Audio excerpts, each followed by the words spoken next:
plasticnews.com. All the latest from Hollywood, toys, gaming, comics, and anything pop culture. plasticnews.com. Don't forget the IQ. plasticnews.com.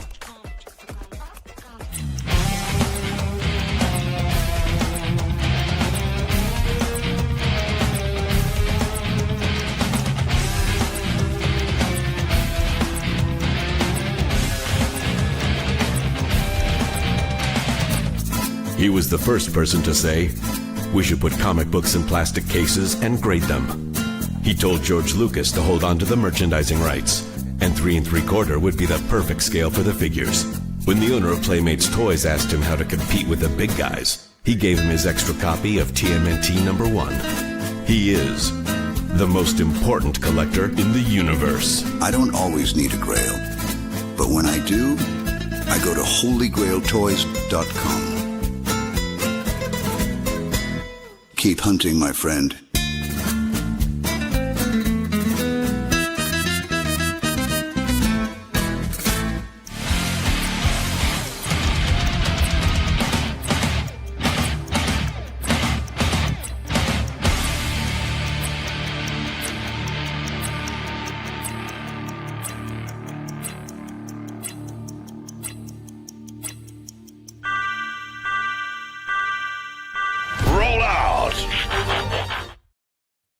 Roll out. Roll out is what you do. Hey, so you happen to be tuning in to probably the most definitive, well, I'll say definitive until someone else starts one, but the definitive Energon War Room, where we talk about everything Energon. We get into details, we get in tangents, we go off of the, you know, what we're talking about, we're going to do anyways. We go over everything we can, and there has been some pretty interesting discussions happening over a recent release of something.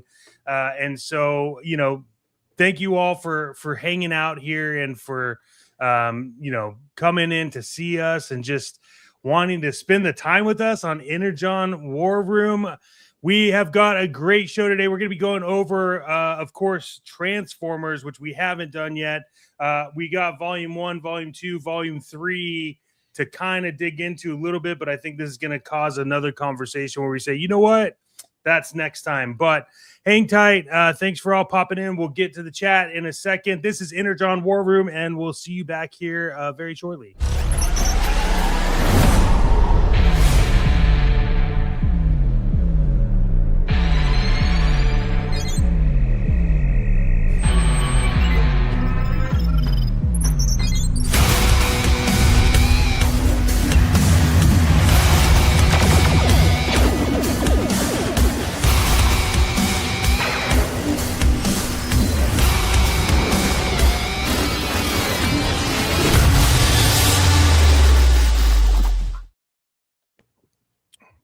That's a good intro. Oh, I freaking love that intro, man. It gets me like Makes me go want to fight somebody's kid. Makes me want to punch Autobots. Fellas, how you guys doing? How's everything going on your end? Anyone can go. I'm not going to call it out this time. I always let Mr. Chat go. You can go first, my friend. I'm You guys are so stellar. polite. I'm stellar. I missed seeing you guys. I missed talking some Energon Universe, or I guess now we can call it the Rugged Universe. Yeah. But I've been working on a new long form video, and it is the death of a real American hero in Sergeant Savage. And it goes all the way through G.I. Joe Extreme and Ginger Kent's whole nepotism with her people back in Cincinnati at Kenner, and how it came back around to Hasbro in '97 as the Real American Hero collection. But yeah, I've been getting myself lost in that, just editing. But other than that, doing great.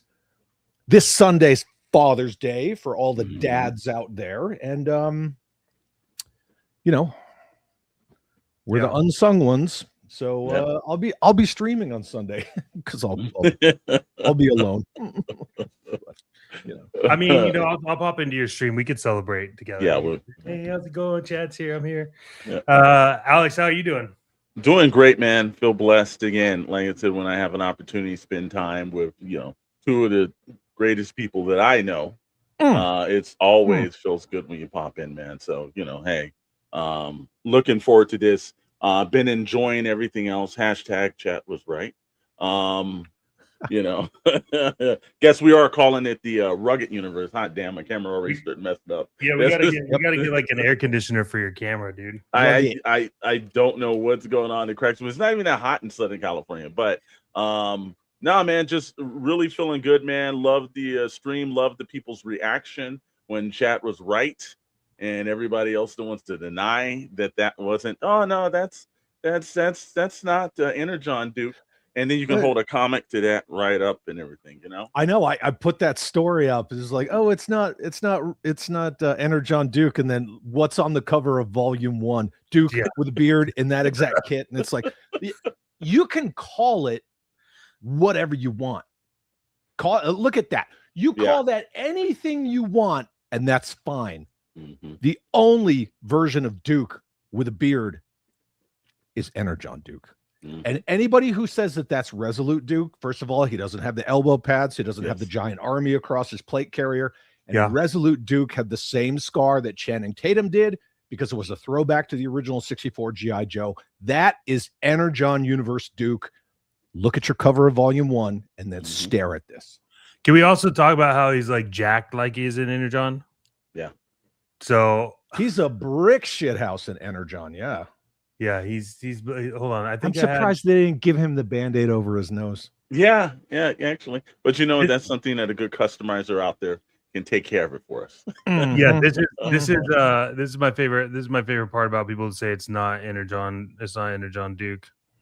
So this is the action figure. Okay, we all see this. Yeah, looks pretty close. But if you go back and you look at just like the end scene here, that's so weird. I wonder where they got the exact styling from. Let's see. Is it, it's such bullshit. And look, I understand that, like, and this is the problem with. I'm going to do it for a second. I'm sorry. Yeah, go ahead, man. Go ahead. This is the problem with being a shill, because your integrity is out the window. You will say what you're told to say. You will call that figure whatever they tell you to call it. I mean, call it My Little Pony Duke. Mm-hmm. Oh, look, it's Fluffy Time Care Bear Duke. Well, B.M.A.K and the guy who doesn't know shit unless it's from a Wikipedia script says that it's Fluffy Time Care Bear Duke. So it's Fluffy Time Care Bear Duke. No, it's friggin' Energon. Look at that, dude. Mm-hmm. I mean, like, okay, if you want to live in your reality where it's not the same Duke, like, I'm cool with that, but also don't tell everyone else it's not, because like I'm not gonna live in that world. Yeah, and here's the thing too, man. It's like, all right, you just had Josh Williamson and the artist for G.I. Joe that was on the week before. So we know that, you and Skybound have this. That was painful. Out books. It was rough. And then you get the next week, and then it's clearly Energon Universe Duke. And then you don't say it's Energon Universe. I mean, they're scared they have to pay Skybound some extra money or something? And then they don't show him. Yeah. And then they don't even show him. They're like, oops, darn. Once again, we screwed up our QVC live stream, and we're going to have to give it to old Chris McLeod over at Full Farce and have him chuck it out there. Yeah. And the minute I saw that on the Facebook groups and everything, I just immediately was like, hashtag chat was right. It was like, and we laughed about it. Again, with that whole tribalism, there's those really loud, angry, just butthurt, like, oh, well, he was right, so we're just going to talk a ton of shit and say that, one, no, they said it was Rugged Duke, and two, duh, every version of Duke is coming. Ooh, you freaking jerk. Blah. Yeah, whatever. Yeah. Well, man, I for one is, look, if you can't acknowledge Energon Duke has a beard, Mo. I will fight you. He literally has a beard. every now and then, if you call it right, just give somebody their due, man. What does it cost for Jesus? It's like if the dude's like, hey man, it is okay. Guess what? Broken clocks, right? 2 times a day. Guess what? It happened. Let it go. Wait till the others come, right? And then they start calling them rugged or extra angry Destro or super nice girl Baroness or whatever. So I was curious about like what Commander Bly is saying here. Okay, so we know Hasbro owns the license, right? Now, would there be any kind of hesitation? And I because I love licensing deals. I think they're great. But I'm wondering if there's any hesitation calling it Energon Universe, because wouldn't Kirkman own some of that if they called it Energon Duke? I don't think he owns it. I think that he just is the guy that, because if Hasbro does anything like Hasbro's always done, you can name it whatever you want to do. At the end of the day, they own that license. Mm-hmm. Yeah, I'm just thinking from like Hasbro's. It's their intellectual property. I mean, the word Energon is a trademark of theirs. I mean, everything that Skybound and whoever else does, it's licensed to them to do it. Oh, I know that Energon is a trademark of them, because back in like early 2000s, my friend and I designed an energy drink called Energon Cube or Energon drink. And we made it like little cubes, and we didn't even go to market, and we got like a cease and desist from Hasbro. Like, I don't even know how they found us. This was like before. So yeah, they don't mess with that. So that's what you get. Yeah, I do love this comment on the screen because that's Super 7's Now are we talking the Team America Duke? Is that the one that we're talking? Like which Super 7 Duke are we talking about? Yeah, because wow, man. Our good friend Jeffy says it depends on the licensing agreement and the rights and trademarks of using words. Yeah. Energon Universe is another separate trademark. Yeah, that's one. Yeah, so Castle Grace Skull, what's up? Good evening. The sorceress is in the house. Yes. This person's talking to you guys, because if I see the two words "fine" and "gentleman" together, that's not me. No, that's all. It's all thing is like we uplift all of our presence right there. Yeah, gentlemen, thank you so very much, man. Hope you have a great afternoon. And Ken the Band is here. There you go. Oh, that's because he's not banned yet. Yeah. Well, never on this. He's never banned here. He's always welcome. Jeff, you need to put Ken in a timeout, please. He's probably just on your channel like, haha, you can't kick me. Look, something else I want to bring up. YouTube has been terrible with notifications lately. Terrible. Yes. I did I don't know, 3.5, 4 hour just members only stream the other day, and so many people were like, I didn't get a notification. It bugs the shit out of me, man. Yeah, and also the same thing, we've been running into problems with the tags. For some strange reason, right before we go live, tags will immediately drop out. So they are going through a little bit of problems, but the notification, hey, best way to make sure you guys are notified, one, check everyone's socials, go on It's Chat's Instagram page. He puts his information up. Same thing with ours. Also, we've got the Syndicate Discord. So make sure if there's a situation you guys need to figure that out, and we'll start putting up, and we'll start also letting you know some of our friends on the channel when they are going live. We'll put that in the Discord as well.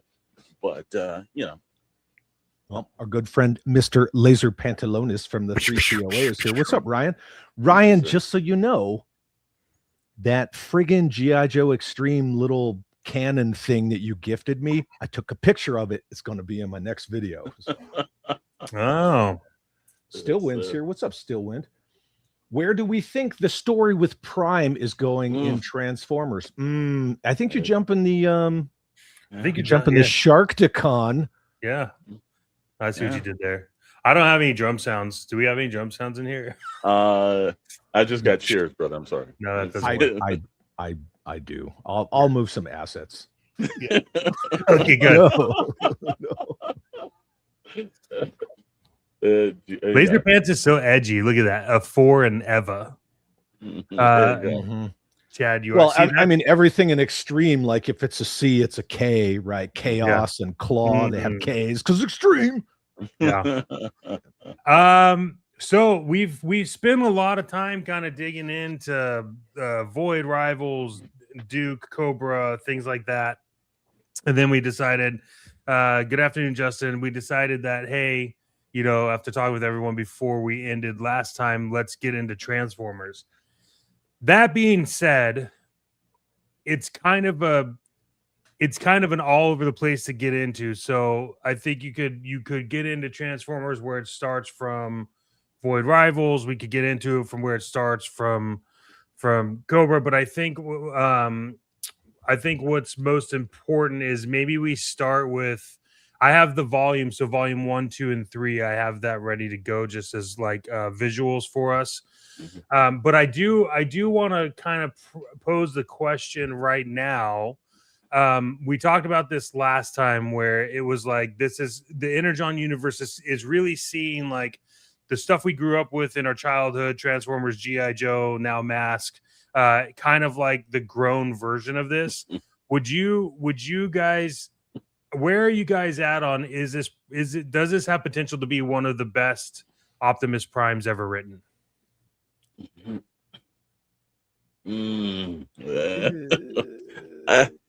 I will say up until like I think it got into the 30s. I was gonna say yes, but I don't know. I don't know after the 30s, man. So I'm not. So I think he's good. I just saw this as I was kind of like going through to see what was happening on all of the crazy social stuff, and there's an argument around this is probably one of the best Optimus Primes ever written, and I was like, that's an interesting question. I think you could argue it to a certain point, but I don't think it's held up as much as like maybe Megatron has, right? Well, I can definitely say that I think this is one of the better versions of Megatron. I think they've actually accelerated his villain element. I think this is the best version. Optimus, I don't know, because of the fact is how they mostly write leaders nowadays, where they're all like, it used to be a point where they wrote leaders and they were confident, they knew where they were going, we followed them. And now they're writing people with complete self-doubt. And it's with Optimus Prime, we grew up in the stage where it's like, even in Transformers, the movie, he was blazing head on. It didn't matter. And this Optimus, after issue 30, he started to get, a little bit confused in the narrative about what he should be doing. He's searching too much. I don't think that is a level where you can be a leader at and lead men, robots, whatever you want to say. You've got to be confident in front of them, and he's seeming to be where it's not, in my opinion. Okay. Is it my turn? Oh yeah, brother. Go ahead. It's always your turn. No. Hot take. Here's my hot take. There's this overarching thing with all of the Energon books, to include a certain masked person's cameo in G.I. Joe. They consistently write villains better than the heroes. I think Duke is probably the exception, but the rule, from my opinion, I don't know why we have to say that, right? Yeah. The villains are better written. They're more compelling. Yes. Than a lot of the heroes. We saw it with the Scarlet book. Like when Scarlet and Destro came out, I mean, the Destro book was great. The Scarlet book was The Duke book was good. The Cobra Commander book was way better. Fantastic. Like the villains in Void Rivals just kind of feel better. Like otherwise it's just like kind of an odd couple buddy cop sort of thing. And we, with like Jetfire cameos. Yeah. But it just feels to me that since we're specifically talking about Transformers right now, and, Chet, what you posited regarding Prime, I think that it's not that Prime is bad. I agree with what Alex said about like he just kind of gets like lost in his own bullshit. Yeah. He tries to be like, like the most chivalrous robot that ever chivalried as a robot. And it doesn't come across like he used to in that regard. Mm-hmm. Yeah, But exactly. because Megatron is so good. Soundwave, Starscream, they're so good. Like even when you first see Starscream in the Duke books, like where it's going to go with the Decepticons overall, and they are they're obsessed with just squishing people. Yes, and and then the coolest thing that happened to Prime, or that Prime did, was he put on Megatron's arm. Yes. So, and just my thoughts. And that was fairly early too. I think that's the one thing that I've appreciated about the Transformers series going into it is there are remnants that if you watch the G1 cartoon, you can see similarities and things that feel familiar.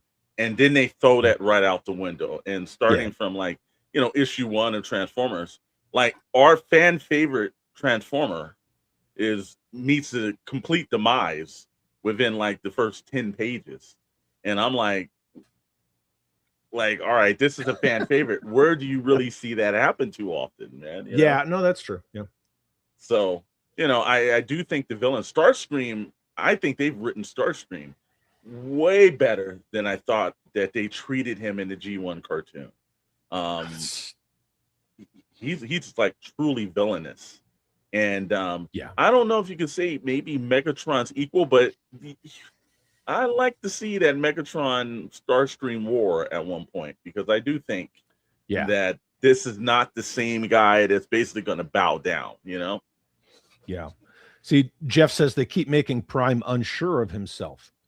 All we've ever seen is that. Give us the hero, the reason he leads. Yeah, true. And I think that they do that a lot of times in modern media now, is that the leader is so Speaking conflicted.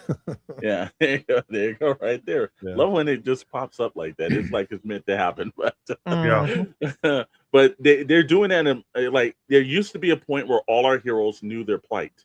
They knew what they needed to do. They never questioned it. It was A-Team didn't care. Whatever it was in the time, Michael Knight, whatever, they had their issue. They went straight on and they did it. Now it's like they've got to really think, do I feel like I'm the person that should be doing this? Is there someone else to make the call? And I think that just hurts the hero's journey, in my opinion. Well, yeah, I mean, like if you go back to like Optimus Prime, I think it was ID, modern writers can't write heroism anymore, at least those connected with Hollywood anyways. Yeah. I think if you go back to, I think it's IDW, like Optimus Prime written there, you understood why the Autobots followed him. So he, like, you knew that he carried the burden of like his leadership. He made the mistakes that he needed to make, or where it was just something that he would make. He had like inner monologues where he like questioned himself, which also built character as to like, why are the decisions being made that they need to be made? And I think that is a part that is, I think, missing, because that really made it feel like a statesman, right? Like, this is okay. I get why people would follow him. And I think in issue 30, Michael Bay Prime is like the 98 Godzilla movie compared to the OG Godzilla. That's pretty good. I think in issue 30 for me is where I'm here. I kind of stopped Transformers after Elita became Elita Prime, but it might go back. And that's what I was gonna say. Is like, issue 30 is kind of the biggest turning point of where you see a massive split of people over Megatron. And I think they lean too much into this. Like, I don't think it came off the way they wanted to. I think they thought that maybe they were writing this where it's like, oh, I'm noble, I'm selfless. It's like peak, but it didn't come off that way. It's like, why are you giving this up? Like, this makes zero sense. And so issue 30, we really had that split happen where people were like, I don't, and we didn't see it with Megatron. So it's like, why is it existing with like Optimus Prime? I think Energon Starscream's worst enemy. Yeah. Oh, sorry. No, It's worst Duke. enemy is Duke. Yeah. Yeah. It needs to squarely go back to Megatron. Yeah. So I kind of looked at it from the perspective of, are they trying to like lay some sort of a groundwork with the story where they're doing like a new age of primes where there'd be more than one prime? So I don't know. I've followed enough of Kirkman to know that he'll make changes, and then you're like, what the hell? Like this is horrible. I don't like it, and then it'll pay off. So yeah, that's exactly. We'll see how it works. That's what I was kind of thinking too. Is like this has to be a direct and I think smart pivot, because look, the one thing you want to do is you do want to build up a little intrigue, a little drama, little scenarios. I think the Leader One that threw a lot of people off. It's like, Leader One, come on now, and then Ultra Magnus kind of like taking a knee. And that's like not the two individuals that you think is like, they're not going to do this. Wait a minute. No. But yet, and so I'm like, okay, there needs to be that swivel needs to really pay off, because these are, look, when you're, Transformer fan or not and everything, Optimus Prime and Ultra Magnus are the two guys that the world's just coming to an end. You want to see the both of them showing up. And for them to be like, no, Leader One's it, and like we're just gonna, like, what the hell are you doing here? And so I think that was the difference. And we've seen that split happen too, from when Daniel Warren Johnson stepped down, and then Robert Kirkman, because 25 has a completely different tone than the first 24 issues. While when the series started, I wasn't a fan. And I'll hit this up. You don't trash the leader by making him step down for a fembot. Cannot argue on that one, as long as there's no crossovers with anything else. I'm gonna start. I'm gonna star this, and we'll come back to it later. Yeah, sure. I know you know why, so we do know why. We'll come back to that. Yeah. But there's a lot of comments. Everybody who's hanging out with us, there's a lot of comments that I'm starring, so we can just go to the chat at some point and just pay attention to all of you. And want to thank everybody for these comments, because you guys are all equally, and that's the good thing about it. There is an equal lot of passion for this project, so that's when you're doing it right. Because if you're not doing it right, then people don't care. And I think that this is, look, Energon is not only, I think it's saving the toy industry, because I do think that this is a different line in the way they thought about how to actually get stories back into the narrative and make that, and hopefully the people in the toy companies will start producing stuff, because but this has saved a lot of comic book stores. Oh yeah, because I go to two shops out here, and everyone's like, oh no man, this thing is blowing up, and it's like we constantly are selling out of those books. Means a great amount of excitement. They said, "Screw BB, is Cliff Jumper's time to shine." Yeah. You know what? Cliff Jumper, baby. we don't even need to start this one, because that's exactly what I say. Look, I've always loved Cliff Jumper from the first saw him in G1, but like Bumblebee is supposed to be like, hey, this is your little buddy and everything. They totally eliminated the Bumblebee is riding with Optimus thing. They're like, again, 5 pages into the book, you're like, well, I wasn't expecting Bumblebee to get taken out. I guess this is something different. but Cliff Jumper's the boy, man. But that's how you establish something familiar as being fresh. I mean, look what Resolute did with G.I. Joe. They killed Bazooka off screen, and it starts with Major Blood dead. Yeah. So right off the bat, okay, nobody's really safe. Yeah. And I think when we're making new media and things like that, hey, what's up, Dirk? It's I think that's the case. It's like, look, it felt like it was the first 3 episodes more than meets the eyes of G1 for a certain part, when they crash the Ark and they're in there. And then, but then Jetfire shows up, and it's completely different than just Teletran 1 active earthquake / volcano. and just awaken him. Jetfire does it, and yet also it harks back to Jetfire's first appearance in G1 when he actually. So it's like they've done this masterfully, where you feel like I know these characters, I know this situation. Is it a bi-weekly or a monthly book? They're a monthly book. But that's where I think that's what worked for me as a person that maybe you've only watched the animation. You can still fit into this extremely well. You feel familiar parts where I kind of know where this is going. Oh, wait a minute, they changed this. So I think that's a good thing too, a familiarity with the material. A lot of the foundational beats really lean toward animation. I mean, look at the stuff with Cobra Commander and Cobra Law. Yeah. I mean, they really like to say, oh, okay, well, you know, there's a lot of lore here, there's a lot of history, but remember that one time in animation when they did this? Yeah. And I don't know, when I was not a fan of Daniel Warren Johnson's artwork, and I reread, and I started just preparing for this, and I reread, and I was like, you know, damn, I hate whenever I like become like a complete ass and you have to go back and be like, you know what? Wait a minute, this is pretty damn good. I like it. I really like just the gritty feel that everything kind of has.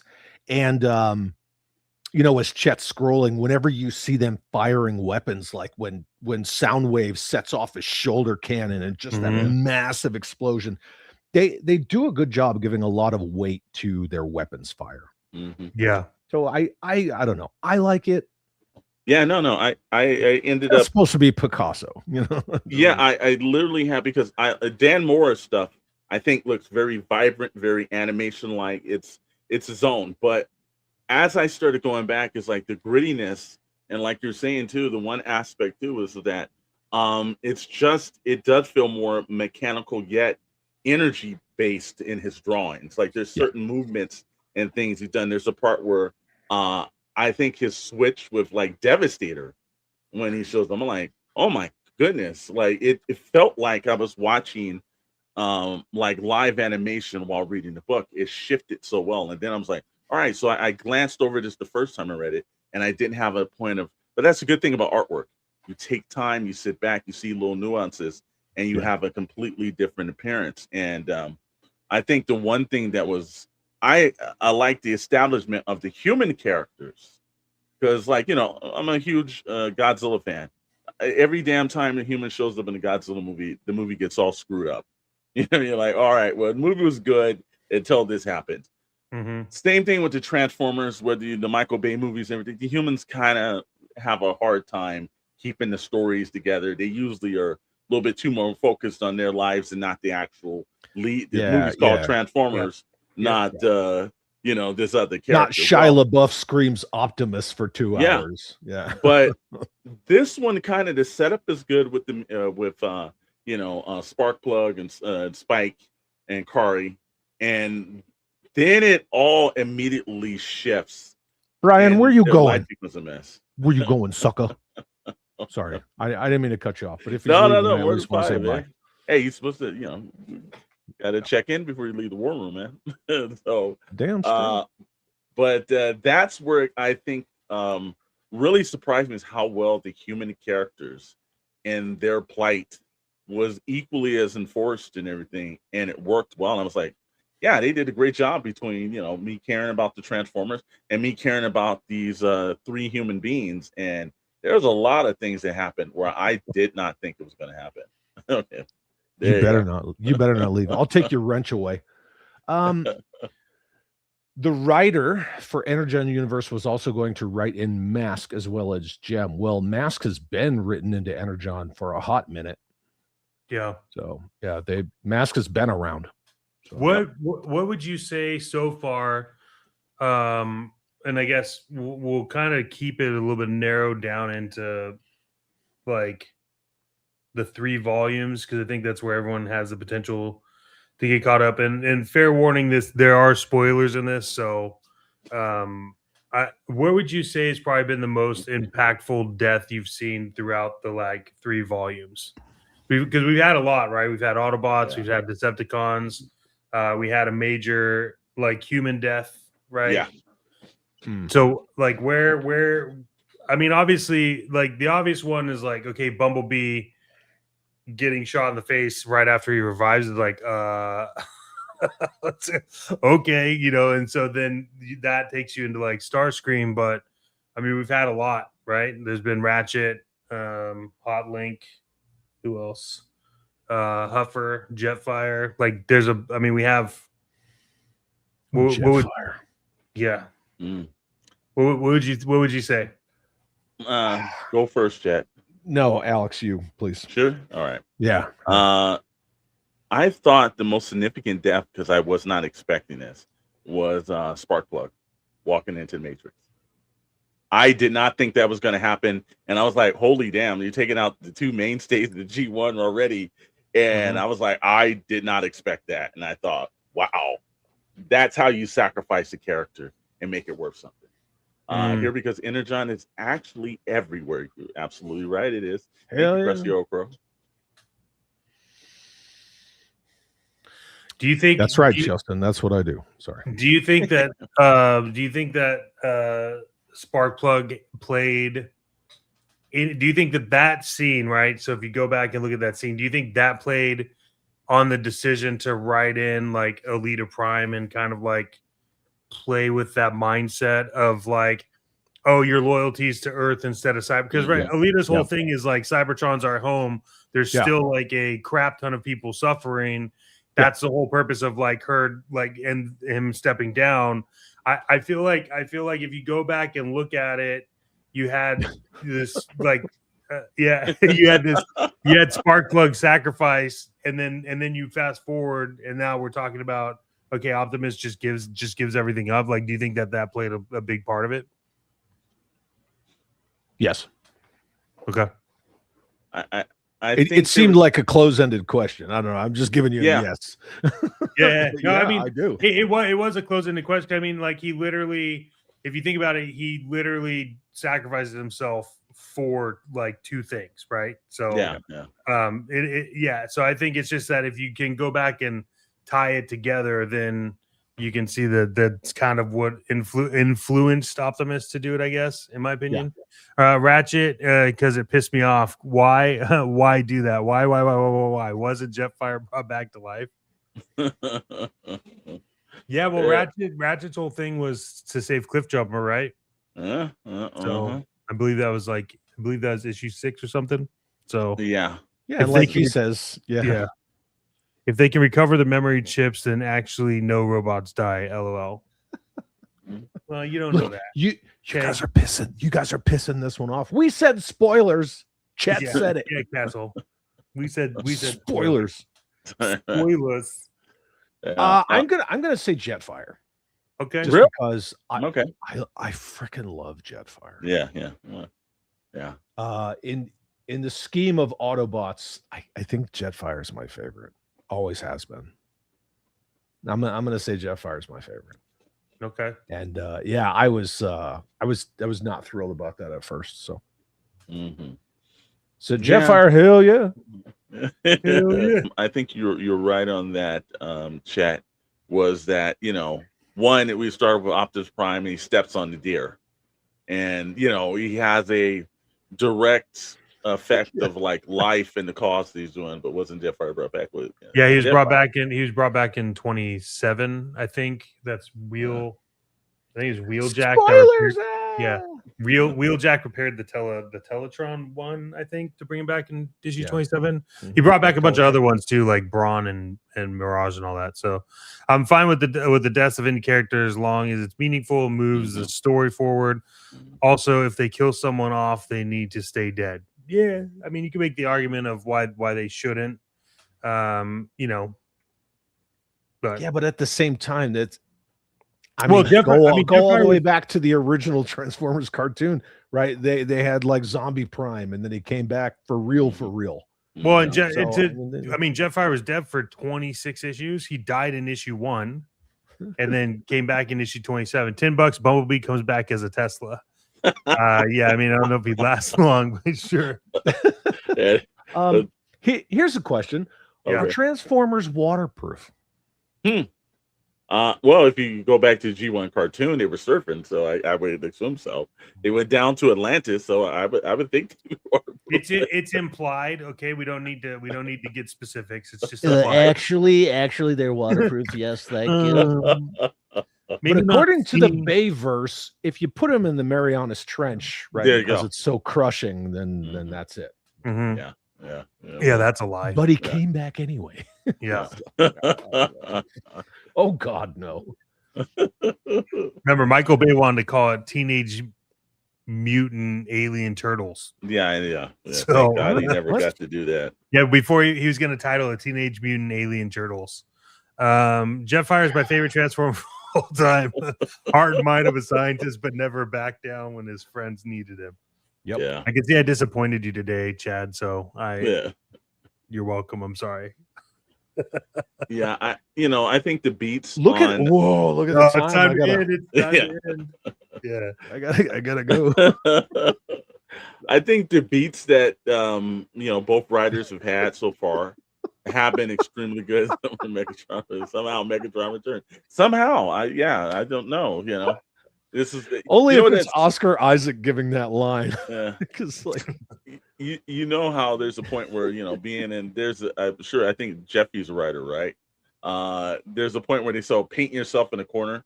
There's always a point where you write and you intentionally know when a writer has like painted himself in a corner and then he breaks the rule that he's not supposed to bring him back. Yeah, we'll put him in a Mariana Trench. He can't come back. Then the next movie, like, oh snap, we need him. Okay, that doesn't work. okay, look, that one panel. Well, back up, just right there where Starscream freaking boots Ravage. I think Starscream was actually a pretty fun leader to read through. Yeah. Like I think in all honesty, for me, Starscream, like I was all in on him being like the leader. Like I was like, okay, this is entertaining. He's doing stuff like kicking, like it's it's great. So I think they wrote that pretty well.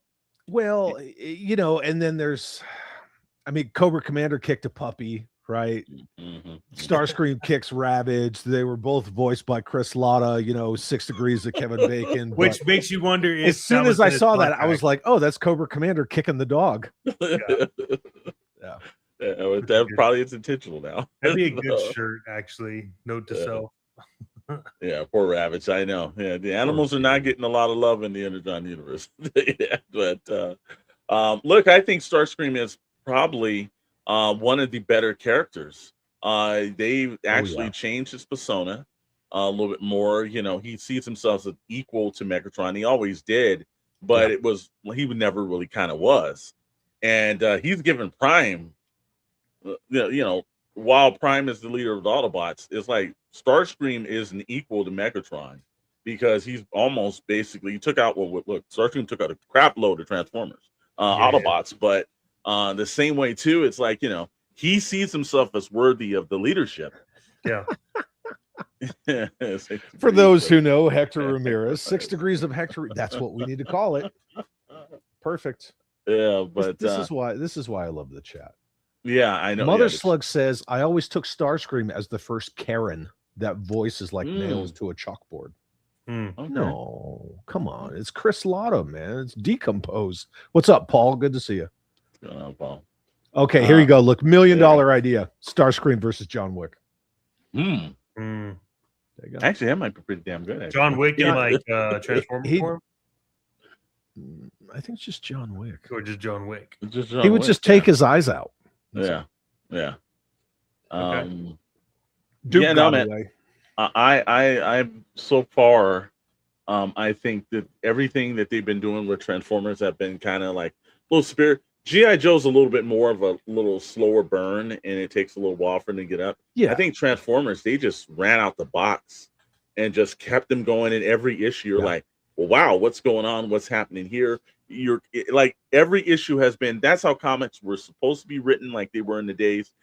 Every 30 days, you got to pick up that book because something may change within that month, or you may end on a cliffhanger where it's like I've got to pick that book up next month. They've done. Well, this I was a couple issues behind on Transformers, and then the three of us, you know, as we're talking about doing this, and oh yeah, well, did you guys were talking about issue 30, and I'm like, no, I'm not there yet. I'm not there yet. And then you're like, oh, okay, well, when you get there, let us know. Yeah.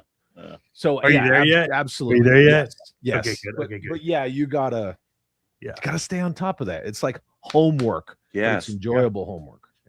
That's good. I mean, I haven't really been. I mean, it's crazy because I haven't really been disappointed in any of the issues I've read across all of the EU. You know, why is Hasbro so infuriated with Geraldo Rivera? Well, in the 80s, Infatuated. He was Sorry, like that big kind of His reporter massive kind of 80s. dude. You know, he did open up Al Capone's vote for no reason. Yeah, The look on his face, man. It is priceless. it's so good. Yeah, he did it live, and then he's like, that was He just, reality like, TV way burned. back in Oh, the it was day. terrible. Yeah, but look, I think if you're into the first 24 books, is kinetic. The artwork is kinetic. Yeah. You feel the energy. You feel like you're looking at drawn animation. It's moving, and then you get from Dan Mora. After that, yeah, Bill Dixon hated Rivera. Yeah, well, Really? or Buzz. I'm sorry. Yeah. But then you get to issue 25, and then the artwork changes, and then it becomes more something stylized, animated, like, and yet both of it flows right, but each one of them has their own unique talent. I think Dan Moore is very good at storytelling and situations. I think Daniel Warren Johnson ramps up the action, and you feel pages move. Agreed. I think it was cool. It's so like I love this art style. It's hard for me to like not like it. I think it does something with my brain, but you can kind of see like the change in art, and then that also kind of changes the story as well, right? Because that's where I think Kirkman started writing at 25, right? Yeah, he did. Took over as the writer. Not just the artwork changes in issue 25, in my opinion. Yeah. So Kirkman had taken at that time too. Kirkman had taken over, which is where you also get the art change as well. But I mean, this art isn't bad, man. Like this is a great panel of Soundwave. I freaking love Soundwave. Yeah, he's the best. I have a meme in my phone that says, "Who is your favorite Decepticon and why is it Soundwave?" Yeah. Also, like, I think as a whole, the team too, the lettering actually is. You know, I like that Soundwave has his own lettering box. I like that it's highlighted differently. I think they treated this not like just a standard book, but every character really does have his own individual voice. Yeah, it's really colorful. It is. The colors are fantastic too. The colors are bright and relevant and everything, man. Wow. The way that they do, the one thing I appreciate is how much detail they put into it, because the way they do Soundwave's bubbles, you could just hear the voice in your head. Exactly. Which is great, right? Yeah, you kind of can't know. I mean, but look at that. Yeah. Like I was saying before, like the grit, the weight that they give to that. I mean, even like Laserbeak is sitting there with Starscream's eye just hanging out of his beak. Yeah. No. He's again, I just think they did a great job of just the delivery of moments and scenes. Daniel, I love his double page spreads, because a lot of times people use that as just a trick image and let's make it big for 2 pages for no reason. Every double page spread or wide angle shot that he does, there's a reason for it, and it's cinematic in that. Mother Slug liked Soundwave being a satellite in Bayformers. I mean, that's cool. That's cool. I think in Transformers Prime he was a drone. I thought that was always cool too. So I like that he's had different iterations of his look. Sure. So, but I mean, they can do that anyway. So sure, that is what it is. Yeah. CJ is asking, is there anyone whose favorite Decepticon is not Soundwave? Don't look at me. Good Yeah. answer. Good answer. Yeah. Yeah. I don't know if that's a thing. What? I think people were like, yeah, Megatron's cool, but have you seen Soundwave? Yeah. Yeah, I know. Starscream's awesome, but do you also like Soundwave? I don't think. I don't. For me, it's never been a question. I know there's other Decepticons out there, but I just don't. What's Soundwave's boss? He's got that voice. He's always got some type of, version of that voice. He's got his little, his little cassette squad. Yeah. And it's Ravage, man. I mean, yes, I love Devastator. Devastator, he is my number 2. Yeah. But combine, Devastator is up there. I would that say bullshit Devastator though. No, I have the G1 Devastator in my living room. Like that's my jam. So if it isn't Starwave, for me, it's Devastators or any combiner bots. It's like I have the Jinbao Devastator, the fucking 30-inch one. Oh wow, cool. He's so good. That's probably so epic. Oh yeah, I love it. Soundwave. Wow. Well, look, you gotta love this chat, man. It is, yeah, absolutely. I would have never thought of it, but now that he says, I almost can't get it now out of my head now. So that's a bummer that's a bummer that now I'm gonna have to think about that exactly because I'm like, well, he does have a point there now. Every time somebody talks about Stephen Hawking, I immediately think of Family Guy, where he's like, oh. Yeah. Oh, Crystal Clear says I was always more of a Combaticons fan. You're fired. Love the Combaticons. Fired. Yeah. Fired. Again, they've done a great job with most of these characters, and the beautiful part about it is, even as they're like 32 issues in, everything. Nah, my favorite tape is Rumble. Oh yeah, Rumble. He's charismatic. Yeah, isn't that Rumble? Charismatic. Yeah. Also, I think what was the episode? I think it was the first 5 episodes where it's the Dinobots and he just rolls with this this rhyme out of nowhere. You're like, Jesus, they just wrote so much good crap for these characters. Oh yeah. Yeah, CJ, that studio series Devastators is pretty good. It's pretty good. Yeah, that's on my list. I mean, my G1 looks like it's never been touched, so I'm excited. So it's hard for me to buy a second one, but if I'm gonna buy it, I want it to be massive. Yeah, I think one thing that we were talking about, I know we were talking about last episode, especially this Rugged Duke brought it up. When do you think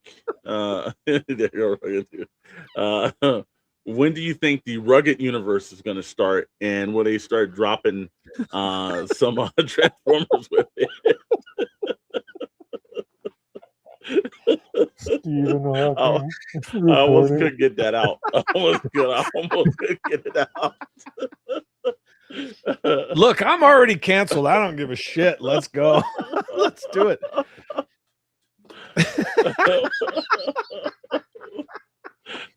So, all right. So, when do we think they're actually gonna? Because there's a certain point. Obviously, they're starting to look into the numbers. Always, tell the truth of the story.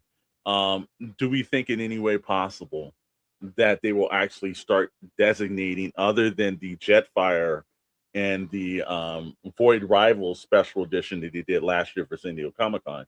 Do you think we'll start seeing more of those, Chet, in your opinion? Did you say Chet? Well, I'm sorry, Chet. Actually, because I see Chet's in the middle of something. So yeah, Chad, what do you think? I'm trying to find a thing on the issue. He's trying to ask Chris McLeod what the over/under is. I'm gonna get it. I'm gonna get on that now. I promise. You could bet on that. I'm pretty sure we can start like a fan duel kind of. We should do an Energon War Room Kalshi and sponsored by Energon War Room. Okay, so here's the thing. Yeah, Alex, you just brought up the elephant in the room of the argument. It's right there. There's Energon toys already. I'm looking right at it. So if you have a Void Rivals Jetfire set, don't tell me Hasbro can't call this Energon. Like I'm sure that some decision was made to not call it Energon. He even has the throat mic on. I mean, come on, man. There's, I know what's supposed to come out, but There's a hashtag for that. there is. But what are they going to call him now? Again, right? It's going to be Rugged Duke and Rugged Joe Baroness. And But here's the thing: I don't understand, and maybe that's just me on this point. Is that if it's making money, it's good. You know, I've never understood the fact of pulling away from something where it's easily. Is Duke monthly reused parts and shit? Or it's Duke's mostly reused parts. yeah, I think so. that's Yeah. Grunt's plate carrier, but instead of saying Graves, it says Special Forces or something. Yeah. Which Duke wasn't Special Forces. Yeah, but for me, it's killing. Like, just lean into it. You're making money. Make more. You're gonna have an animated show that's gonna be on Amazon Prime. And chances are that's gonna blow up. I think the longer that you wait, I think the more chances you hurt. When they do get, because we don't know how series go. It could pop on to Amazon. It could not do well. And if that's when you're waiting to release toys, that's a bad point. Hit it while the iron's hot right now. Sorry for being late. Real life happens. Hey, no, we don't need to apologize for that. Yeah, Bill, Any new never be Hasbro sorry, man. offerings Yep. Are skimpy in accessories and highway robbery prices. I'm not going to argue. We had a Damn good thing about them skippy. prices. Yeah. Yeah. So, No, they're on fire stop. today. They're on fire today. TJ says Jesus. there will be a 2-pack of Hound and Clutch. Mark my words, that is happening. Okay. I'd love to see that. Well, let's see. Yeah. Clutch is already done. Mm-hmm. Twice over now, right? Mm-hmm. Mm-hmm. The Vamp's already done. Mm-hmm. I mean, are you looking for a north-south? I mean, because yeah, of course. I mean, I have the San Diego Comic-Con, 1/18 scale Hound Vamp with Clutch, and it came with blaster, little boombox blaster. But yeah, I mean, they need to make all this stuff. They need to capitalize on it. But what they need to do is stop like recoiling or getting worried or sitting on their hands and waiting or whatever they're doing with their weird corporate bullshit. And look, maybe they're just waiting for the whole boss fight thing to go. Oh, there's my fucking panel. There you go. Oh God, I love it. Yeah, this is your panel. We've talked about this panel before. It's so good. It's so good. That's how you do Cobra Law, man. Yeah. But yeah, it's going to be like the Grogu thing. They're going to be like way late, just like with the Ray toys, and then all the freaking weird cancel culture people were like, hashtag where's Ray, because they didn't feel like they got Ray figures fast enough out of Hasbro. But Hasbro's just, they used to be proactive. Now they're very reactive. That's exactly what it is. And to me, it's more like, you've got a prime opportunity when you have this M.A.S.K assignment. Obviously, people are talking about it. If you don't capitalize on it, you will never be able to capitalize on it. And the whole Rugged Duke thing, the minute it popped up, I'm like, come on. This is a moment where you could have actually taken a definitive scenario and say, hey, we're going to get the fastest growing fan base that we have right now. We'll start giving them a line as a sub team. And, again, you've got you Tiger Forced it out, you Python Patrolled it out. Energon is just a smart way. You've already mentioned the word Energon with the mole rats. So, I don't understand the hesitation to it, and it doesn't make sense. TJ says, no, 1/18 scale Clutch with Hound to go with Jetfire and the 2 Void rivals. Okay, well, they had a product number for a Transformer Joe collab Hound Vamp along with Mobat Prime, and they quietly made them disappear. So, yeah.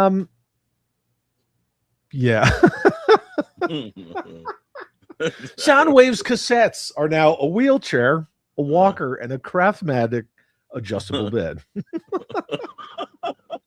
Oh, hey, look, Toy Odyssey's here. I forgot about What's that up, baby? Craftmatic bed. I haven't seen that damn thing in years. Chat's on fire today, man. Oh, God, they are. Action Joe Figs says maybe Hasbro needs to repeat the past and let it die like it did back in 1976 and then come back like they did in 82 after reboot. Yeah. Actually, sir, it died in 1978 with Super Joe. Actually, thank you. You probably don't include Super Joe. he Yeah, a lot of people he probably is like, I'm not talking about Super Joe, talk about Adventure Team. But yeah. You know, and that's what's funny. In the grand scheme of things, Joe was only truly dead for 1 year, 78 to 79, because in 79, Steve DeGuano, Kirk Bazigian, and Bob Prupus, they were really beating that drum for Operation Blastoff. It was like that long. It's your favorite tank. It's not a fucking tank. It's your favorite. It's your absolute favorite tank. Yeah, ever. but this is freaking awesome, It man. is. Yeah. Again, man, artwork's fantastic. The lines, the coloring, everything complements. That's the one thing I will give Robert Kirkman and Skybound. When they take over something, they really do a good job and everything. You know, Son of GTO, you need to strike one iron. It's hot, Hasbro. I definitely agree with you, man. You know, But does not make any sense. They haven't been that company since arguably, I would say 2015. They haven't been that company since 2015. And you know, 2017 if we stretch it, right? But yeah. No. You want to hit up Brandon's comment? Who's what? Brandon right here. Oh man, look at Brandon with the super Brandon. chat. $14.16. Canadian, that translates to $3. Thank you. Alexander Hamilton probably said American dollars are destined to be the energon of capitalism. Dude, thank you, Brandon, so much. Awesome, man. Thank you so much. Yeah. And then Mr. James Lucas says the I belong to no one from Megatron is a great callback to the animated movie. Yeah, because he tells that to Unicron. Yeah. Right? Unicron? I belong to no one. See, look, he doesn't count Super Joe. He's like, but Super Joe's 8 inches. Don't talk to me like that. Guess what's coming actually after it just did Action Man. Don't they think Super 8 coming? Stephen Hawkins could use a hiss. Yeah, wow. Boy, I get guaranteed, man. Stephen Hawkins, we're gonna get it for this one. I swear to God, I can't not hear. Why did you do this? Why did you do? I will be hearing Stephen Hawkins' head from every time I pick up and I see Soundwave. Oh, it's so I do like that there's a struggle about killing a cat. Yeah. Yes. Yeah. So basically, it's just animal abuse in the Energon universe. Oh God, yeah. Do you guys want to hit this? Do you know? Yeah. How did Meg get his eye back? Ooh, I'll give that to Chad on this one. He's been definitely silent. You got the opportunity, brother. Not me. Did you say Chet? Yep, Chet. No, he said. No, I said Chet, brother. No. Yep. He said Chet. Man, too many spoilers. We already got yelled at for spoilers. Yeah, and especially since that individual did also give us a channel membership, gifted a channel membership. Thank you so much as well for that.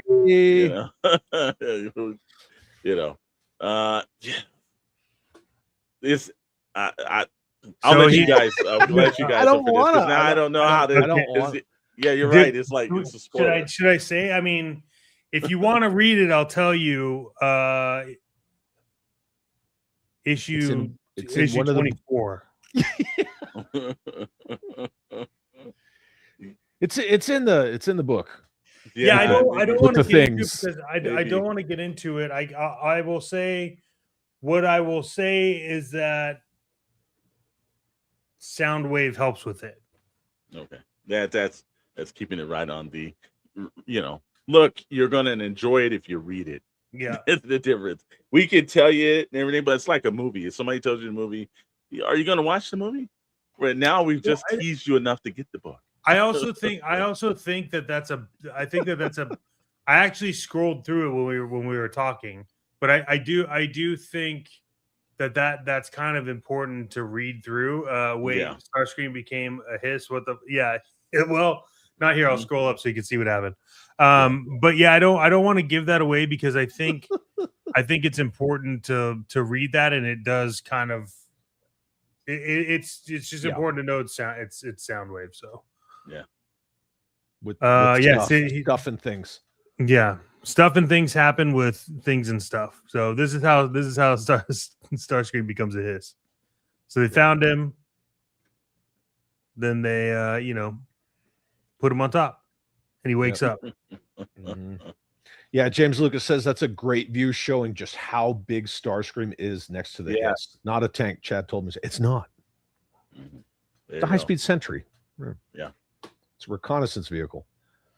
I mean, but it's still rad. Yeah. That is awesome, and it's kind of like, well, why don't you just transform into a hiss? Mother Slug says, I'm not that far into it. See, there you go. See, there's the reason. So, and again, the main part is we want you guys to read along with this as well and everything, because guess what? Again, a lot of shops out there, a lot of people's livelihoods. We want you to walk in, or you have to pay for it digitally, then go ahead and do it. But we'd much rather have you guys go down and seek it out yourself, and then come back, and then you guys, that connects us as a whole individual set of things going on. One thing I really appreciate about the cadence of these books is there's a lot of back and forth, right? Mm-hmm. There's a lot of there'll be a whole page of flashbacks, and then that's half the journey of reading comics is like, well, when does this take place? Because it's all just relative to the page, and so you look at it and you're like, you're gonna read it, you read the page, and then you flip to the next page, you're like, oh, he was dreaming, or he was reminiscing about Cybertron or whatever, and they do it all the time. They do it in all the books, all of them. Mm-hmm. So I just the one thing I will say too is going through all this stuff and having to kind of reread everything before we do these.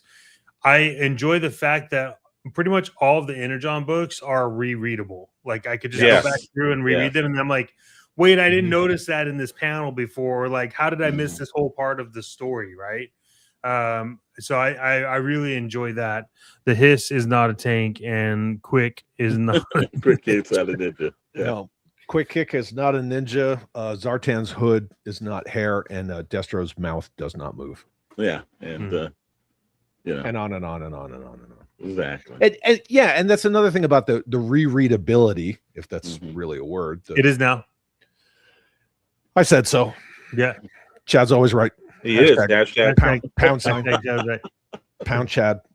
No, I'm good. You'll remember beats and things like that, but when you scrolled past Starscream kicking Ravage, I was like, oh yeah, that's right, he kicks Ravage. You remember overarching story stuff, but just those little moments. Yes. Or the little moments in the Duke book, the Destro books, they all have their little moments that you just don't necessarily remember, but then when you see it again, you're like, oh yeah, I remember that. And that's the one thing I think that this beauty of artwork is, that the more time you look at it, the more nuances, and because there's certain things that they do, especially dropping down in the behind the part of there's maybe certain little moments in the background that you just didn't pay attention because you're flipping through, you're reading and everything. But when you have enough time to go back and just really re-examine it, you're like, oh, I didn't notice this part.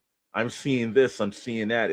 And then the story becomes new again the second, third, or fourth time reading it. So I will give that to being, when you're a masterful artist, a masterful writer, there's little hidden Easter eggs that you're constantly rediscovering that makes it worth the reread. So I test you all the time to reread something. Yeah, and then Chet just scrolled past it, but you always see combiners. They're always they're there, but you're not looking at Bruticus or Devastator, but you always see them. They're always around. And I just love how they're like, oh, hey, remember these guys who formed that guy? There they are. Yeah, they just show up. Yeah, and then they're just there. The And one like, thing- wait a second, are you going to combine? The one thing I will say that they've been doing really, really well, and I know we talked about this, but just perspective, like, like just how big the Transformers would be next to, and I mean, you kind of see it in Michael Bay's movies, but it's not done right. This is done the way that like is like, oh crap, this is massive. And so I mean, the hiss is big, but it's like not bigger than Starscream. You know what I mean? So have any of you gentlemen picked up any of the silent issues? I only picked up Beachhead. I have. They're not the ones. I don't think they're not part of. I think they're part of Larry Hama's, right? They're real American hero versions, the silent issues. But I did pick up Beachhead. I think there's one, a Crimson Guard officer, and a couple of them.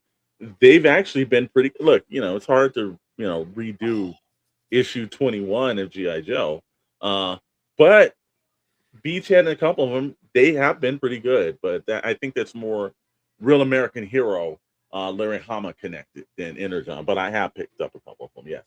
Yeah. I love that panel that you passed where he just vaporizes that guy and you just see a skeleton in the fire. Again, right man. there. Boom. Art's amazing, man. Art is amazing. I'm telling you, Robert Kirkman will have the Dinobots combine into Volcanus. You know what? And I will be buying that toy instantly when they do that. I think so. I think so. They do that. I'm looking at the Mother Slug's comment right here. Go about the same size as Transformers standard size characters. There was was it IDW where young Megatron fought Psykill in like the arena? Psykill was about the same size as Megatron. Yeah, I think that was IDW. Yeah.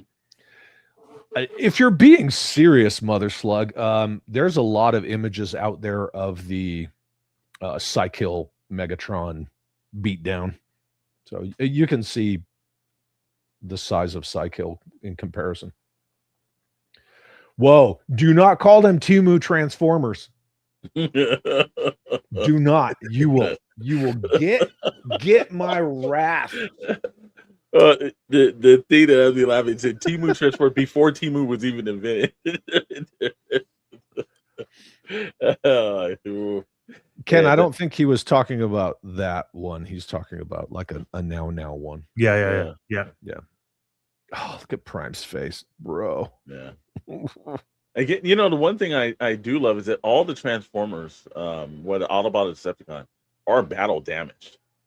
Like there's no one walks out of unscathed, and man, they have been torn apart through this. And I think that leads an end where they're robots, but they have emotions and they can hurt and feel. And you see them getting the hell beat out of them all over the place. Prime, I'm right there. I mean, look at that arm. Yeah. And he goes through pectoral windshields like nobody's business. Yeah. I wonder what the cost is on that. I don't know. Ask Safelight. Chad, what about the panel where Prime is flipping over Devastator over that cliff like a bus? Wow. What about it? Yeah. And again, Daniel Warren drew that, and it's so much kinetic energy with those pages. And you're just like, and look at life, that. Man. Oh, good. Yeah. Well, it's again, battle damage. And they just smash through each other like tissue paper. It's wild. Exactly. It's so they crazy. Always do. Like they're just like wrenching things apart all the time. Yeah. Hasbro did Astro Train dirty with their latest release, more like Astro Train Wreck. You get the chat taking it up a notch today. Boy. Yeah, we're not going to be sitting front row of that Hasbro panel anymore. Oh, it appears Brian's message was deleted. Weird. Which message? Was it shitting on GoBots? That wasn't us. Lol, Beachcomber.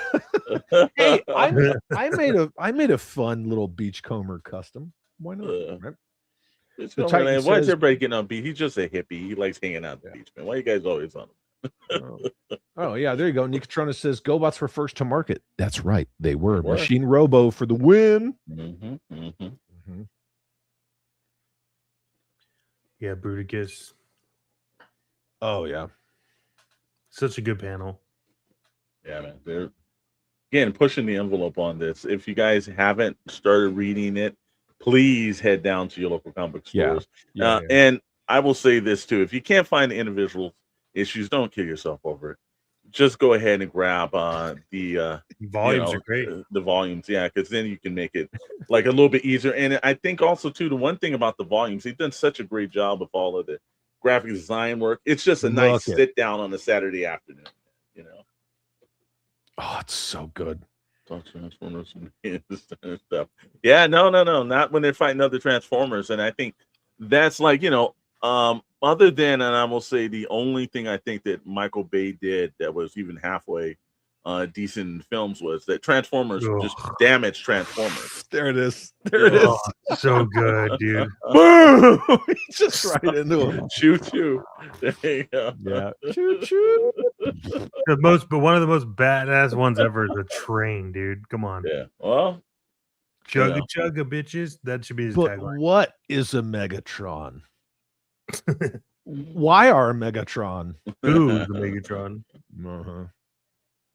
Yeah, no, I think they've everyone's getting battle damaged in this, and I think that's what makes it cool. Like this again, loss of limbs, loss of mobility. There's real depth into them. Basically, there's not walking away unscathed out of every issue. Yeah, and it's awesome just to see. Again, they do a really great job with scale. So you saw the size of Starscream compared to a Hiss. They throw his upper body on a Hiss. Now look at that shot of them looking out at the combiners fighting. So they're just like, I don't know what you expect me to do. I'm not going after that. Yeah. And then let's see the Toy Odyssey. Am I crazy or was Bruticus the worst combiner? Dude lost every fight and was always getting blown up. Hey, Michael Charles Hill wrote that. I will not take that slander here to where, let's see, my man, cold sliver and everything else. My man was working hard there. Michael Charles Hill and I, we made up this year at DFW, by the way. Did you? All right, man. Yeah, we played nice. It was awesome. There you go. Yeah.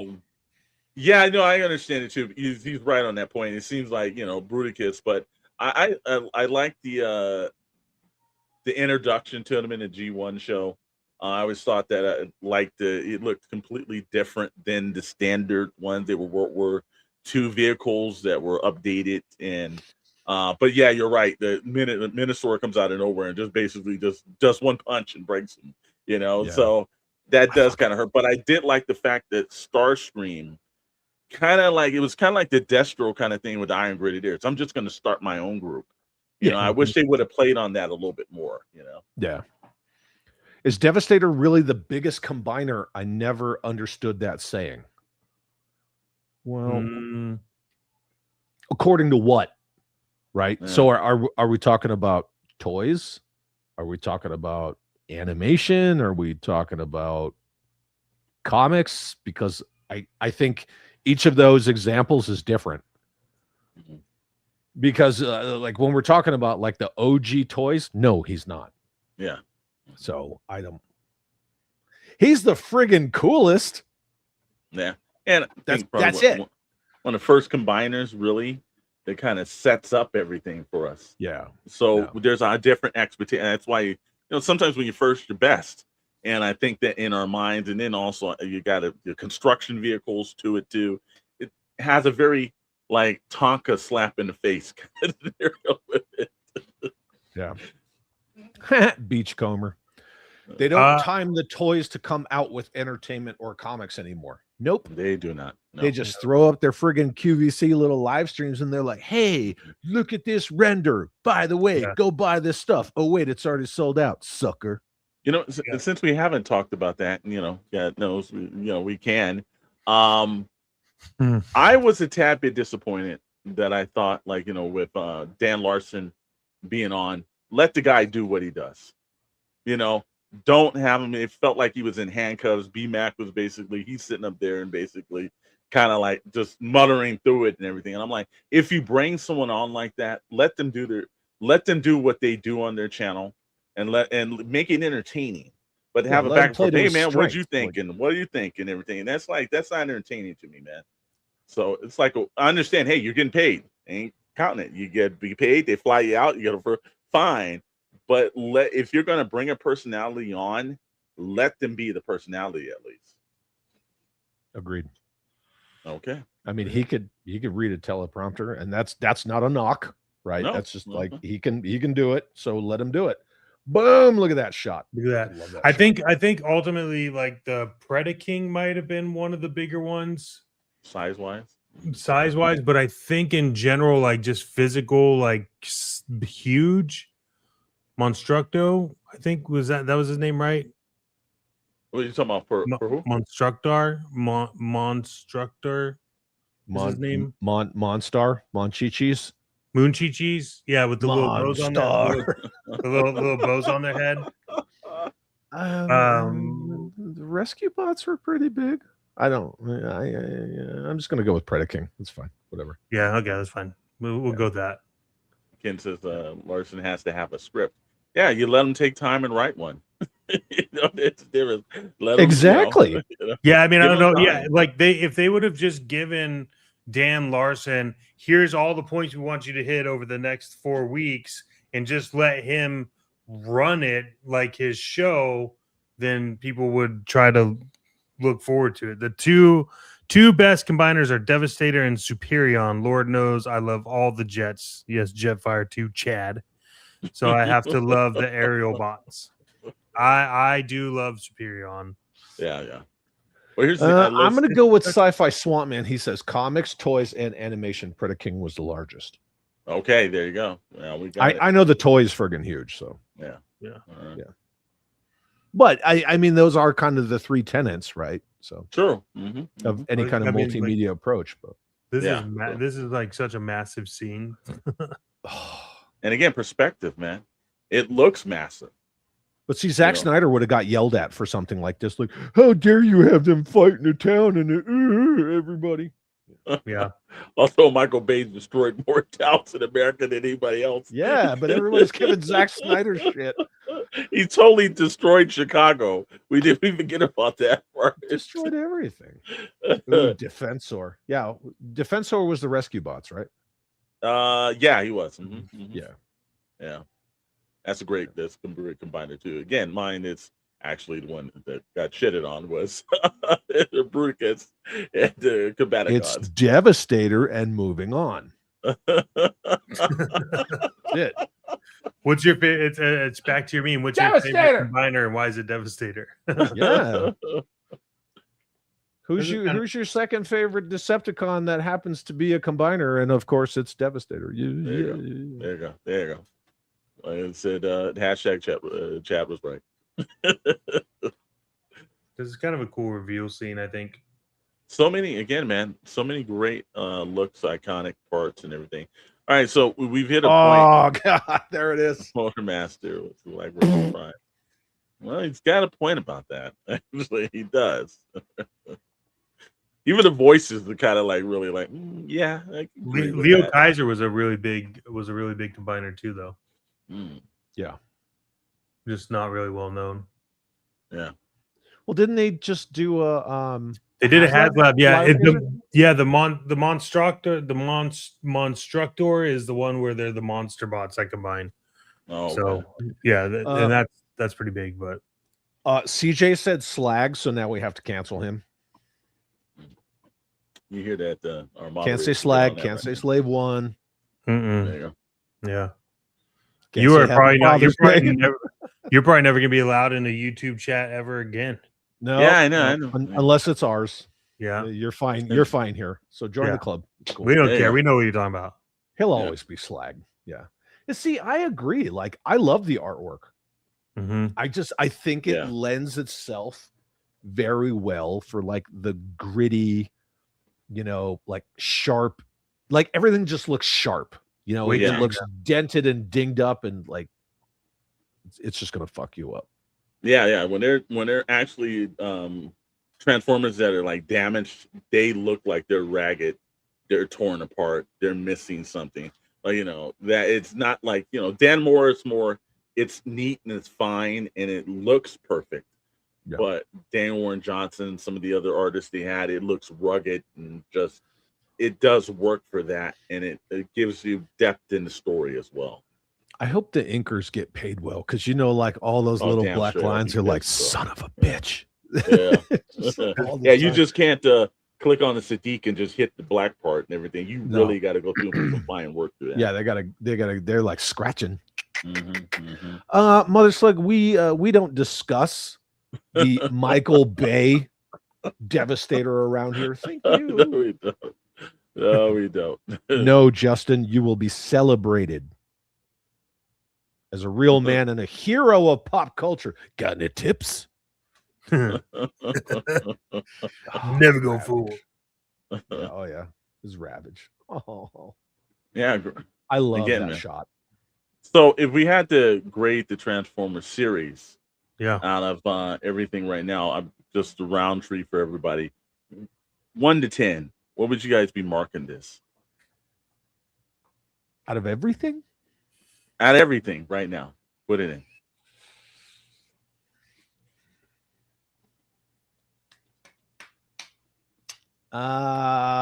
Chet, you go. Let me ponder. No that. way. You've gotten out of going first on it. So you got. Oh, hey, my phone's ringing. I gotta. Yeah, I there bet you it go. is. Yeah. I'm gonna take just Hey, the guys, I phone, gotta even take though I that have thing off. AirPods in. Yeah. Okay. We're trying to be a little spoiler sensitive. Exactly. Mm-hmm.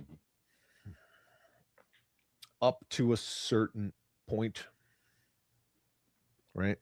Yeah, we can go. Yeah, Where you can where the actually. where the storyline goes in In a fact, certain matter of fact, you direction. can give it 2 different ratings.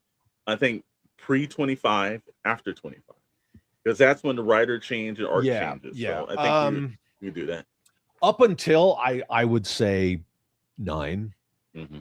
9. After, I don't know. 6. Okay. 6. Yeah. I was leaning more toward letter grade, but yeah, I would say like 9 and a 6. Okay. I want to see what it's gonna do, because Yes. I want to believe there will be a payoff. Mm-hmm. Well, So also never say never. We're all already in the early part of Kirkman's run as well, too. And one thing about Kirkman, you know as well as I do, he's like that train that goes up the hill, chugging until he gets to a certain point, and Long then it game. starts going down. So Yeah. and also we had 24 issues of Daniel Warren Johnson's run and everything else like that. So we had a little bit more time to establish. We're right in the middle, Right back. but I'm gonna give you the same thing that Chad said. I think we are right at the point, where the first 24 or the first 24 issues definitely is a 9, and then I'm not gonna say where I think he said a 6. I'm thinking at the point 6.5. Yeah. Yeah, I'm closer to because I do think like the artwork elevated a little in a different way, and it's a different style of storytelling. And after 25, the mass thing starts really coming in. So I've got to jump it to, like, for me, like it's like almost a 7 and 8 because of how we start seeing like Flag and Miles Mayhem and a couple other things that we were left in different scenarios for. CJ says, first writers run 9, Kirkman run after right now it's about a 6. So yeah, again, I understand where CJ's coming from. I just think, like I said, some of the elements that M.A.S.K has kind of brought in as certain things that we've seen, I think that kicked it up a little bit more for me. But the Alita One thing does have me a little bit worried. So yeah, that's fair. I think I'm I'm a little bit lower than you guys. You know, the first part up to 25, I'm at like an 8.5. Okay. And it's because like I think the writing was done well. I was distracted by the art. Chad's back. Yeah, the ma'am says hi, by the way. Hey. Hello. Hi, too. I think for me, the 1 through 25, yeah, the writing was good, but I think that the writing was better on some than others, and I didn't see consistency for that. So I think for me, the first part is like an 8.5, maybe an 8, Okay. but I would say 8.5. But 20 like the drop in like how Optimus is written has really gotten to me, and just kind of like I'm hoping to see a swing. I've enjoyed seeing Transformers in the other books a little bit more than reading the Transformer books, and so yeah, this current run, while it's cool to see it, I think the art has improved. I do think that the writing will improve, but it's like a 5.5, maybe 6 for me. It's because it's just not written the way. I mean, like I was saying earlier, IDW, we saw how they wrote Optimus Prime. Like I think that's missing. I think that's the point is you have to have like that. You have to have that to drive what needs to happen with the Autobots. Otherwise, it's Decepticons running crazy, and that's fine. I lean into the Decepticons, but I don't have the balance, right? And to me, Optimus and Megatron are like Joker and Batman. Like it has to have this balance. And when you're like, just I guess I care about humans too much and blah blah blah. It's like, dude, but you would never forget Cybertron. That's not a thing. It's not going to happen. So No. that's why it's lower for me. And I'm hoping that changes. But like I said, I just have been enjoying seeing the like sprinkles of Transformers in other books, right? So the way that they did Transformers with M.A.S.K and how Mayhem was like scanning bots and like that stuff is just like, oh, that's Speaking cool. of which, I starred this comment to come back around to it. Yeah, definitely. If we want to get into that, if we want to roll into that, I'm happy to roll into that. But like this issue was. Well, that I got to be honest with you, that's the whole show right there. But I will say, damn right, it's good. Well, I think I was gonna say my suggestion for the next show is M.A.S.K, and we talk about like issue 1 and 2 because I think 2 will be out by then. Yeah, I'm totally down with that. And then we got to revisit that whole General Flag Miles Mayhem relationship. Yes, because it is so well written. Yeah. Speaking of which, kind of to caveat off of what Chet said. Ooh, big words. Hold on. No. Go ahead. But that's just a Chad was right thing. That's all that is. Oh yeah. No, that's it's an old Army sergeant major joke where they always say, "Oh, the caveat of what the commander said." It's a shut up, Sergeant Major. We just want to go home. Speaking of, there's this known thing in the military. It's called the curse of rank. Okay. Right? And I think that's not understood with Prime's leadership. I think that, you were talking about the IDW run versus this, and I think that the character could be better served if they kind of leaned into that whole, like, the curse of leadership sort of a thing with Prime. Yep. Just the thought. Yeah, I agree. I think that's but I think if you go back and read that, it's 2016 is when IDW did that. What are you worried about regarding Elita 1? I'll just be honest with you. This is a beautiful part. The reason I love just jumping over channels because we can actually do things completely different than we do over on our own network most of the time. The one aspect that I'm really worried about is what they normally do is they will take a positive, strong male leader role and they'll denigrate it and knock it down. And they'll actually try to balance that with a female role, and they kind of like diminish that one character that's lived for 40 years in our minds, where it's like, you know, look, when you hear Peter Cullen talking about, like, you know, the whole inception of what Optimus Prime was and his brother being in the military, and like when you hear that, you're like, this is a strong character. Every time I hear Optimus Prime, his voice, his situations, I start thinking of, this is what a true leader, a true pillar is supposed to sound like, act like, and do. Yeah. And so when I see that character being knocked down just a little bit to uplift another character when it's unnecessary to do it, it has me worried that, are we going to take the appreciation of there's one classic line that Peter Cullen does in the G1 cartoon where Chip tries to get Devastator under the control of the Autobots, and they're not able to get it and everything. And there's a point where he's like, I guess that was a dream, and Peter Cullen, as Optimus Prime, says, no, hang on to your dreams, Jet. The future's built on dreams.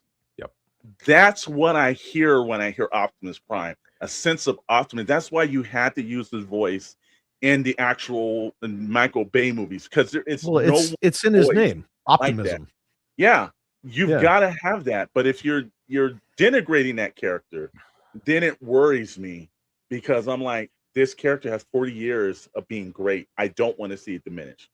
It's the same thing as Rey Skywalker. Yes. And Luke Skywalker. Like, you have this, you know, this like super Mary Sue girl boss, like everybody loves her right off the bat. Everything is effortless. She's great. She's great at everything. And like, the only way a character like that floats is if you destroy, you know, like you were talking about legacy characters, right? You got to destroy the legacy characters. And yeah, Elite One's been around, but of course, I completely agree with what you're saying. Like, it goes against everything that is Optimus Prime. Yeah. And I think that's why, like, everyone's a little worried about 25 after, because Optimus was set in such a way. And actually, modern writers are like, hey, I am a writer. Modern writers are burn him. It can only uplift to one character by denigrating another. Leader Prime, RC, Magnus, and then Ray Palpatine. Yeah, but I will just let, by day job Titan, I am a writer by day. I try not to do that. Yeah. Real quick. So CJ, they changed Matt Tracker a long time ago. So like with the IDW stuff, the Revolution stuff, the Unit E, they changed him a long time ago, and then they kind of changed it back, and then they changed it back again. Hasbro, so it's just Hasbro it's just it. Hasbro even did like an SDCC exclusive of the new Matt Tracker, and then they're like, by the way, you don't have to worry about it in comics, I guess. It's like, that's all right. The classified one's going to come with a black and a white head, so don't. Yeah, and I think, like I said again, if you're going to do that for characters, make it the right kind of character. They'll call him Rugged Matt Tracker. Yeah, Rugged Matt Tracker. It's from the Rugged Universe. Well, when it happens, nobody's going to remember that I've said this like 5 times, because that's how it always goes. You know, it's all good. Would you buy one? Would you buy a 1/12 scale M.A.S.K figures? No, you got them on, because they don't have their vehicles. Yeah, that's going to be that would be my. I would do 1/18 scale. I think that's where it needs to be. But because if they did 1/18, they could technically do Transformers. Sure, but they did in the 25th anniversary. They did a 1/18 Matt Tracker. They called him Specialist Tracker, and then they also did Miles Mayhem, but they called him General Mayhem, and he came out with the Iron Grenadier set. So they did do those figures. I mean, of course, I went on and made custom vehicles for all of them, but that's a different conversation. And then CJ, 2 other things. You're talking about Brad Turner, and you're talking about Bruce Sato in this comment and that comment. Yeah. And then Brandon says, I totally agree. New characters that didn't have to pay the same dues will never garner the same level of respect. Exactly. Because they live in a lifetime in your imagination, you know. And you know, I've always just thought you don't need to tear a legacy character down in order to propel another character. You can give that character its own plight and move it through the story, because we want to see a hero's journey anyways. Yeah. If you give the hero too much, too early, too quick, you inherently don't have a respect for that character. Yeah. Ramen Toy is doing 118 Machina. Mm-hmm. Yep, Yeah, and 100%. I have that. It's so good. Yeah, boom, there you go right there. Yeah, absolutely. G.I. Joe 66 Delta 17 is asking, why can't they make 118 scale versions of Starscream and Jetfire? They did. Mm-hmm. They're San Diego Comic-Con exclusives. Granted, they don't transform. Yeah. And they're just repainted Sky Strikers, but they did make them. So excuse me, who's this mask guy you're talking about?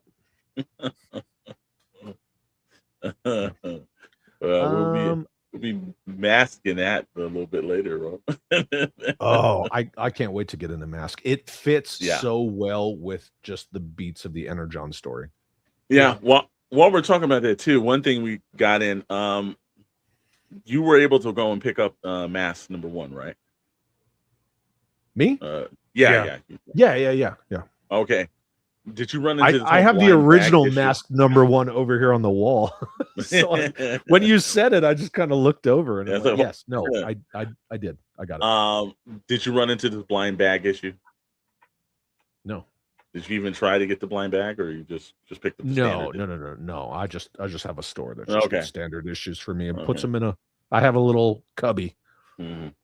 Yeah, because that was the one thing that I thought that we experienced that point where I know some of the blind bags had different covers and everything, but they also had another character we were talking about that it's his first appearance that was placed in a couple of those blind bags as well. And so those have become a little bit difficult to find. And, because it's a gimmicky thing, $5.99. And the one thing that kind of does it where I don't know if you should be testing that out on, you want people to read the books and everything. And I think blind bags are great. Hey, what's going on, Bert? But I think that's the same way where it was like, Dusty and Sandstorm pissed off everybody. I think you got a good way these blind bags having to piss off. If you're trying to go in the store and find them, you're like, oh, no, I can't get it. It's become a little bit more difficult. And it's like, look, don't screw with the series when they're doing well.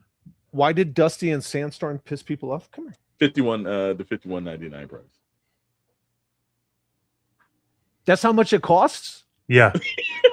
It's $51.99. Why would I know? What is my saying? What is my saying? Wait a second.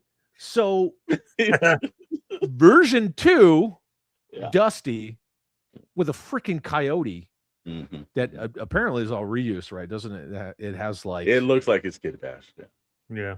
It has junkyards parts. Oh, he's the dog is out of proportion. $52. Yeah.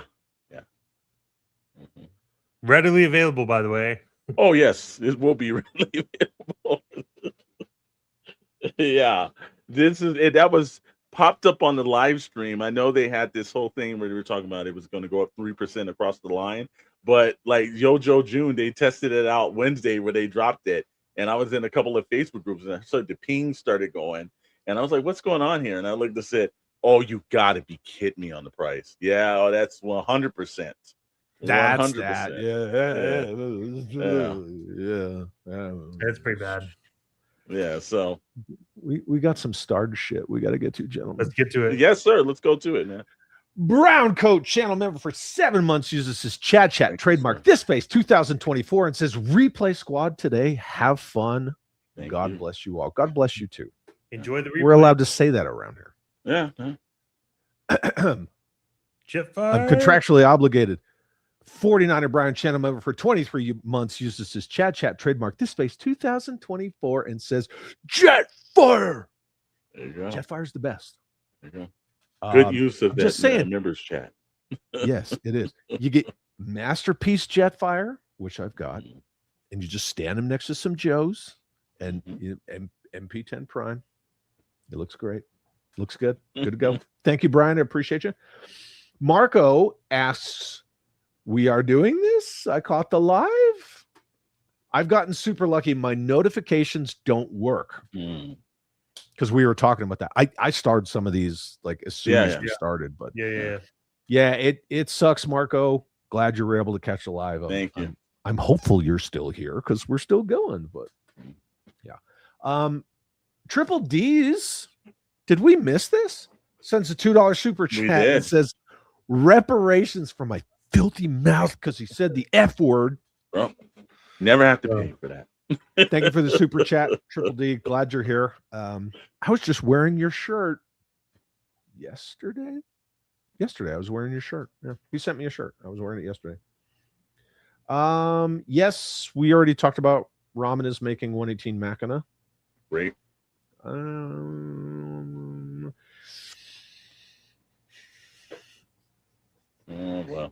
Well, we're gonna have to talk about this part. I mean, I started. Do you guys want to beat this up now? Yeah, we might as well, man. We might as well. So when yeah, around the Space Knight. Yep. This is the whole thing with the blind bag. If you guys are actually looking for M.A.S.K #1 and you wanted the blind bag edition, some of them, while they have like some marquee covers and special variants and things like that, they've also been placing an actual ROM #1 in some of the blind bags, and this is becoming a problem because obviously there are, people are trying to find that, and it's look, ROM. I remember when it popped up, I hit you up and I was like, ROM. Did I hear ROM as part of the Energon now? And it is. See how this works? See how this works? Right? Too many characters becoming part of, which means it's going to get ugly. For certain characters are going to get overshadowed. It gets a little crowded. Look, I didn't expect the ROM Space Knight thing. I do know he's a beloved character. Just people that love that character, but I didn't think that this was going to come. And then I see it, and I was like, how are they going to make this work? And again, now we're jumping into like Mother Slug saying, there may be way too many books. When you're this early, you might. I understand you want to kind of, but maybe I don't know. The kitchen sink approach gets a little dicey. Yeah. Right. And when we were all talking about ROM, which is why I kind of saved all this stuff for now. When we were all talking about ROM, I was like, if he's like out in space, like the Void Rivals, exactly. Sure, you pull like a Guardians of the Galaxy kind of a thing. It's just be like, go out there. But we don't need everybody free. This isn't Justice League Unlimited, right? We don't need everybody and their mom flying around. You just don't. It's enough with Joe and Transformers. Now we got M.A.S.K, but M.A.S.K makes sense, right? It did. Energon, right? That kind of Transformer technology, blah blah blah blah blah. Yep. Well, they kind of slow burnt M.A.S.K too, though, because it wasn't just they just dropped. Oh, here's M.A.S.K. No, it was like little Easter egg kind of stuff. Yeah. Like, oh, here's Miles Mayhem on this panel. It's like, all right, okay, well, it makes sense. Rom, but he's a out of nowhere. Good guy. He was a good guy, but he was a good guy to begin with in the M.A.S.K continuity. Anyway, he betrayed Matt Tracker's brother. Yeah. Scott is not Matt's son. The ROM, again, I thought the same thing. Maybe, but again, I think they're kind of like, I understand the catalyst is let's get as much stuff, let's go. You get excited about stuff, and you might start rushing it. I think that could have been one where you kind of maybe could have popped ROM in when Void Rivals got to like maybe issue 40 or 50 or something, and then kind of done it. Maybe that would have worked, but tie him in with that whole Quintesson thing, exactly. But I don't need to see ROM, over here like fist fighting Starscream, and I don't. Yeah, so that one, that's a to be determined, and I don't know when they're going to drop the actual regular ROM book out, and if it's going to be a mini series or whatever it's going to be. They just put it in the blind bag, so if you do get a blind bag and ROM's in there, then you'll be able to let us know. I know we ordered some of the blind bags, but we haven't gotten them yet. Womp womp.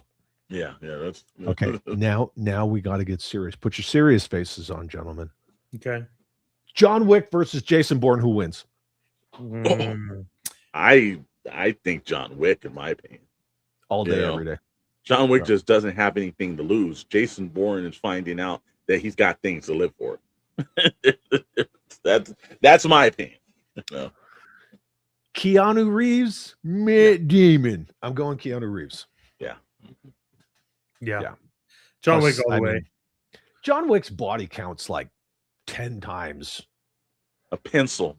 Jason pencil. Bourne's. John Wick also doesn't pencil! hesitate. Yeah. He also doesn't hesitate. He just does it. He just does. Yeah. And Well, plus, he's here's got that also- bulletproof suit. So Yeah.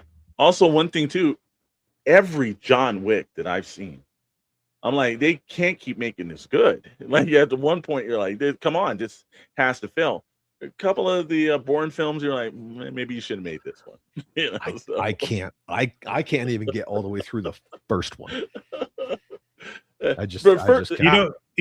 Matt Damon, every character, like I read Matt something Damon. before, which was funny, and it was like if all of Matt Damon's characters were real in like the actual world, he would be the most expensive person to rescue in the history of the world. He's gone to Mars. We had to get him right. Like it's like I did like The Martian. Yeah, all I this stuff did about every man, like Jason Bourne, he was expensive. Like all the stuff that like like all this stuff that he's been in has been like the most expensive human to rescue. He does have a point because every time he's gone to space, bad shit's happened. Interstellar, everything. This guy, the most yeah, you're right. expensive human to rescue is Matt Damon. Yeah, I never thought about that before. Yeah, but he's got a good point about that. That's fair. There you go. Son of GTO. So, Chad, did you order those Tropic Thunder heads? No, I did not, because they're 1/12 scale. I just amplified that guy's cool work and shared it out. That's all. There you go. That's all I did. Justin Booth. If Chad was Lincoln Osiris, you never go full classified. You went full classified. Yeah. 100%. You go broke. He's absolutely right about that part. It's high science, baby. It's an art form. You know, to be moronical, to be the stupidest motherfucker. I think we're Brandon says works out to $31 Canadian for Sandstorm, where regular figures are $40. That set is $71 here. So $40 for the figure, $31 for the animal companion. Oh, wow. That really 51 sucked for us, but that really Dusty's going to be on that show for a while. Canadians get screwed on toys. Wow. Milk Connor says, Chad, I'll send you the coyote when I get the figure. You don't need to do that. You don't. You don't need to. I appreciate you, my friend, but you don't need to do it. Well, apparently Commander Bly says we hate coyotes for some strange reason. I love coyotes. I mean, obviously, I live in the desert, right? We hear them all the time. So, James Lucas was not aware it was $52. Yeah, sorry, James. Hate to burst that bubble for you. What's the over/under? What do you prefer, Jetfire or Skyfire? Jetfire. Yeah, I think you're right. Yeah, I think Jetfire works for me too. You know, I think you can get away with both, but Jetfire is probably the one that comes to mind first. You know, Skyfire doesn't explain anything to me. I like Jetfire. Yeah, I mean, but they changed it for the cartoon, right? Right, because of the whole thing with Jetfire. But good question, though. We're not an echo chamber around here, and if you want to call him Skyfire, by all means, you call him Skyfire. Just not on this channel, no. Okay, just not around here. You look, you can do whatever you want, just not around here. Yeah, you can call him Skyfire all you want. We're just going to delete all your chats. Ban him. Base. What's this about Gem? Why do people keep talking about Gem? I think because they're doing that concert for San Diego Comic-Con. They're actually doing the Cold Sliver is going to be there. They got Gem and the holograms, and so a lot of people are saying since the Tomb Raider kind of thing for classified, maybe they're going to put Gem as a bunch of characters and maybe do a 4-pack or some They Gemini were also holograms. on. They were also on that Cold Slither box. Was like a whole thing. So they were, and everyone wants a Jim in the Holograms 1/12 scale figures. So yeah, But I don't it know. doesn't have to be related to G.I. Joe and I don't. Energon. No, I don't think they're.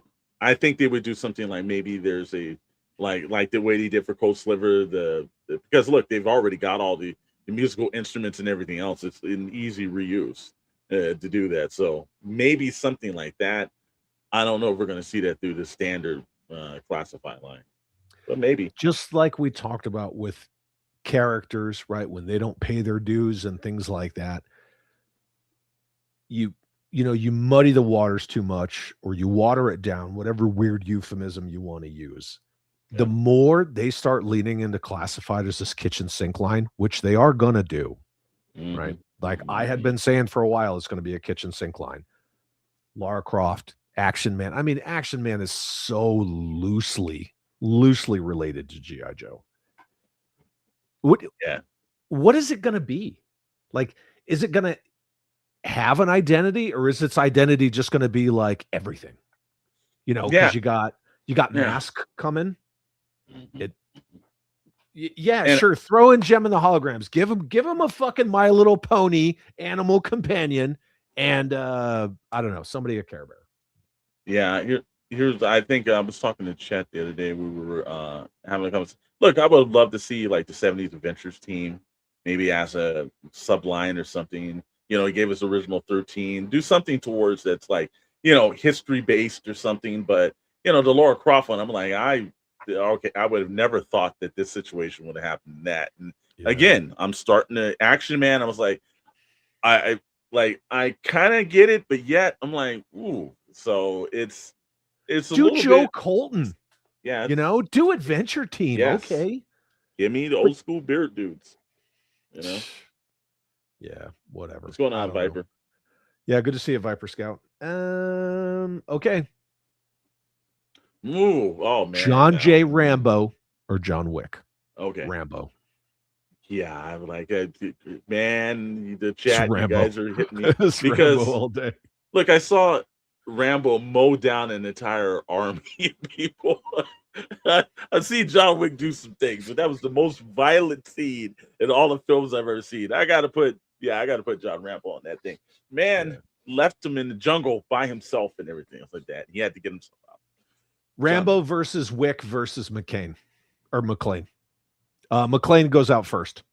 Oh yeah, absolutely goes out first. He's a city cop, man. There's only so much my man can do. Yeah, I mean, that's it. Yeah. Even if he had Samuel L. Jackson with him, he's still Rambo versus Wick in the city, though. I still think Rambo, bro. We just saw him destroy a town up in Oregon. I think John Rambo. Give him in any city. Give him more crap to do. Come on, man. I mean, half of John Rambo's escapades take place in like built-up areas. Yeah, come on, man. But remember when he went and fought the Mexican cartel? Bro, Liam Neeson and Taken versus Rambo. Rambo. I think Liam Neeson's really. I don't think Taken could take down John Wick. Liam Neeson's Qui-Gon Jinn versus John Rambo. Heath Ledger's Joker versus Rambo. Ooh, Rambo. Still Rambo. But Rambo gets a little bit, Rambo don't walk out of that with no problem. You got a nut and everything else like that. Well, he's already messed up in the head anyway, and Joker can't fight. So, and the one thing I will give Rambo credit on, he's never had. They tried to make like super villain kind of things for him, but it's mostly him through an establishment or something. So that's where I kind of think like Rambo does kind of win. But I would like to see that movie though. So CJ says, again, warning you all, Jem is coming, and he wants to see Inhumanoids. In the Energon Universe, God. Ooh. I just don't know how that fits in. Oh, yeah. Oh. Like, if you think about what they've added already, how the frig does Jem fit in? It doesn't. She's dating somebody from Joe, maybe. Like, And she's then, Rockstar Band, and Duke has to like protect her. Yeah. Some stupid Oh, shit. and here Like the comes the bodyguard or average something. Joe Come on, band, man. and yeah. no. So, but if you think about the reason why it's working right now is that it all makes sense, right? It's like Energon's a driving force. Yeah. Mayhem is scanning bots. Tracker is genius and getting everything stolen from him. And it's and then you can just add in the level. It goes along the same beats as Destro and Mars Industries. Yeah, and Destro wants the technology from Mars, and like so. There's all And Cobra Commander's the one who cracked it. Boop. Correct. There you go. Yeah. So you have everything there. That's why it's working. I don't know how ROM fits in. I don't know how you fit in everything else. I don't even know what else along the line you could put in. You could say you could technically throw in, I guess, GoBots if they're talking. If you get into like, but that would be like Void Rivals era. That wouldn't be like. You could do that in space somehow, maybe. I guess I don't know, but right now, all three work. GoBots that I think a lot of people either miss or don't know or forgot over time. They're not sentient robots; they're cyborgs. Yeah, right. Their world was destroyed long ago, and they put their consciousness and some of their little meaty bits into freaking robots. So they're cyborgs. Yeah. Okay, who would win, Stax or Optimus Prime? Prime. Oh, so you're not a GoBots fan. I get it. Well, if you'd have said Psykill, I'd have said Psykill. Yeah. Did you get the Transformers? I didn't know that they had those. No, I did not. Sorry, Castle Gray. I think the first question would be, do you wear Crocs? Yeah, I don't. There's kind of the gateway into that question because no. No socks and sandals around these parts. Yeah. Maybe. I mean, they do have a partnership deal. Yeah. Dude, Mattel would kill it. Mattel would kill it if they made Barbie a 1/12 scale line. They would. I would have to see that. They would make so much money. There are so many, like if you were a dad walking around with your daughter like in the toy aisle and you wanted to like pick up an action figure for yourself, and then you could walk over and show your daughter all the same style action figures, but for in Barbie, I think they would sell. Which is why I think if they ever make Jim and the Hologram, there's a whole audience they could tap into for 1/12 scale figures on that level. Yeah, I don't think you need to, put it into. Yeah, I don't know. Shira says differently. Yeah, I'm just saying, like, Lego does Lego. Lego doesn't need to do Duplo. You know what I mean? I think that Barbie is good where Barbie's at. Just an opinion, right? There you go. We'll see how that Tomb Raider figure sells. Well, I think that's going to sell well because they're just going to go out and grab Hasbros, that, man. They will. It doesn't matter. Yeah, that's going to sell well. It doesn't matter what it is. Yeah, but I don't have a problem with. It's weird. Like, I understand there's a duality to it because in my Joe room, where all my figures are displayed, I have freaking Snake Plissken. I have John Wick. I've got Commander Hunter, which, by the way, I did hang out with Barry Bostwick yesterday. Saw that. I've got him. I've got Dallas from Megaforce. I've got Solid Snake and all sorts of stuff. I mean, I've got a 1/18 scale figure of the MAM and so on and so forth. Over with my Cobra figures, with my Cobra ranks, I have, the freaking Rogue Foxhound guys. So I've got like Psycho Mantis and Revolver Ocelot and blah, blah, blah. Mm-hmm. So I don't have a problem with the whole toy box idea of what goes into, Ruthless Terrorist Organization and or Daring Highly Trained Special Mission Force. But at the same time, it's like you have this entire laundry list of characters that you could pick from, and you make Lara Croft. Not debating on you, man. I saw and, that. And I'm not crapping on anybody who's jazzed about it because at the end of the day, I'm always going to say what I say every time. Rad. That's cool. Because I mean, that shit's free. It's not for me, but it doesn't have to be. Highly articulated Mafex style Ken and Barbie.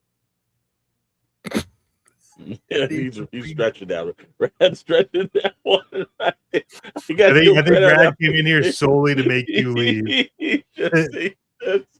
He totally took that to the next level on that one. I gotta give credit for that. I was not expecting to do that. Jeff. Well, he can't time him out. He's over on your side. Yeah, come on, son of a bitch. That's going to get us in trouble for the next one. Everybody's talking about Josie and the Pussycats, and see, that's where this starts going down the bar. Yeah, exactly. Synergy versus Crystal Ball. Crystal Ball still wins. Yeah, we're going to get down this path. Oh my goodness, John Wick versus Dirty Harry. Look, Dirty Harry. While he's great and everything, even though he breaks the rules, he is still bound to be by a police officer. John Wick doesn't have to do that. I think, Rad's got some other ones coming through that aren't coming through, but he said, I can't wait for Jim I. Joe and Major Scotty McCoy Czech versus Rambo.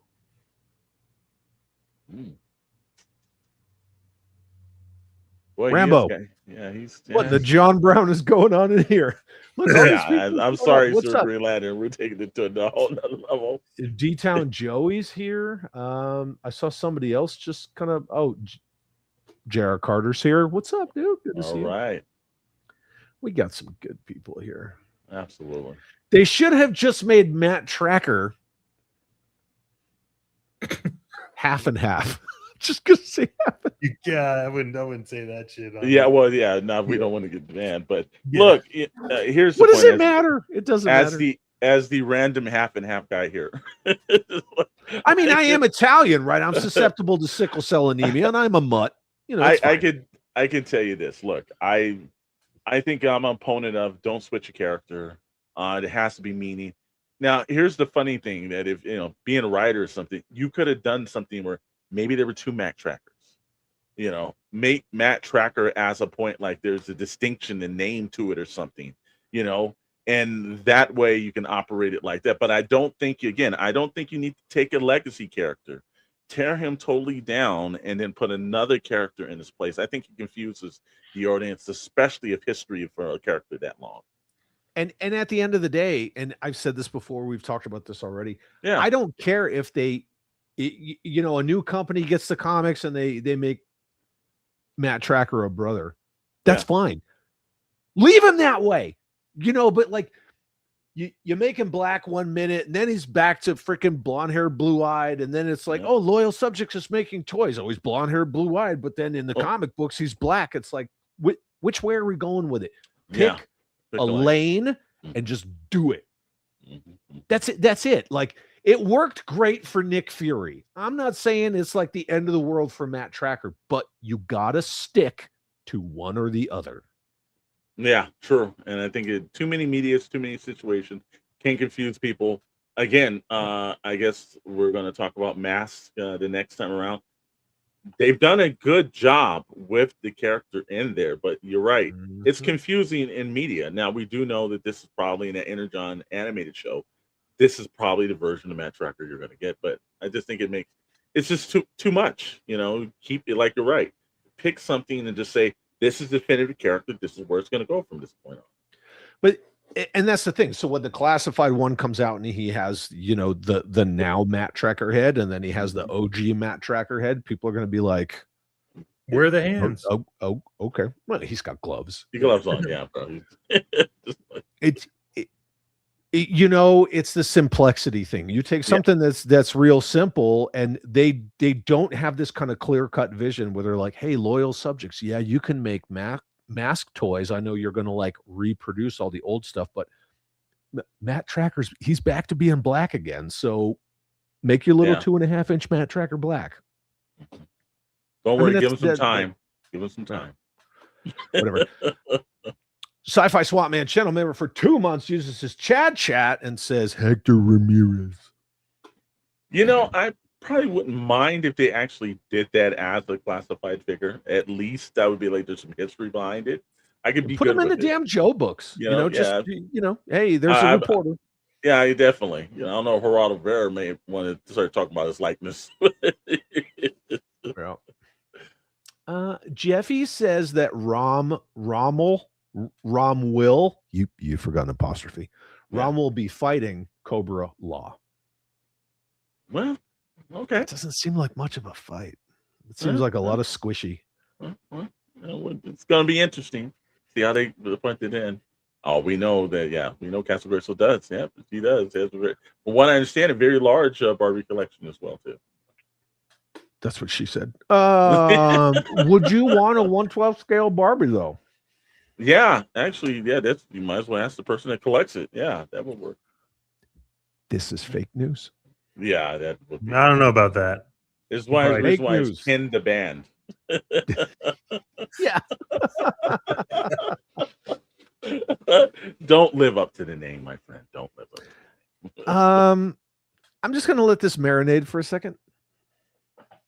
Oh my god. Okay, look, we're gonna Mother Slug is just taking us right down the rabbit hole that we never just again. Look, I will say probably the best chat of all for Energon, because you guys are bringing it in with. My God. Well, yeah, I mean, she fakes it with Ken, like it's the real deal with G.I. Joe, because who doesn't love a soldier? Nazareth, what's up? Says what? It's chat on a Sunday. Wolverines, yeah, because we do the Energon once a month on Sunday with these two fine gentlemen. I think we're pretty good. Milk Connor says Lara Croft could have been Treasure Hunter Helix. Okay, I could have got that. That, at least it would have been in Joe line and everything. I would have been fine with that. That'd be good. Again, I don't give a shit. Great idea. Thank you, Milk. I don't give a shit. Yes, I did drink my water, and I don't have any of the Nightmare Fuel clips on the Energon stream. You're welcome. You guys all get a stay of execution till Sunday. Sir Green Lantern says, I have 12-inch dolls of Chun-Li. G.I. Joe was a 12-inch action figure. Mm-hmm. And Hasbro made up the term action figure to sell it to boys. Absolutely. Mm-hmm. As Kirk Bazigian says, this is not a doll. Yeah, exactly. Yeah. It's a definitive. That's why they called it Movable Fighting Man. Mm-hmm. Okay, here we go. Force of Freedom Rambo versus First Blood Rambo. Oh, First Blood's gonna take him down, but Force of Freedom I do like though. But First Blood, come on, man. Yeah, First Blood.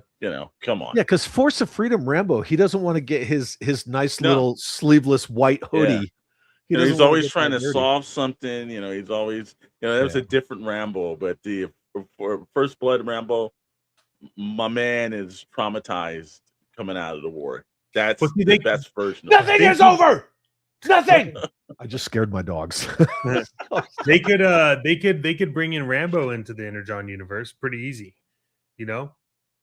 Again, they tried to Milwaukee into G.I. Joe. I do remember that. I've got that. Speaking of Rambo and the Force of Freedom and Coleco and Hasbro and all that stuff, and instead they did Big Boa.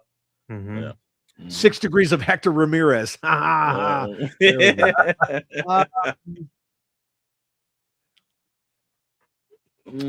versus John Matrix. Still say Rambo.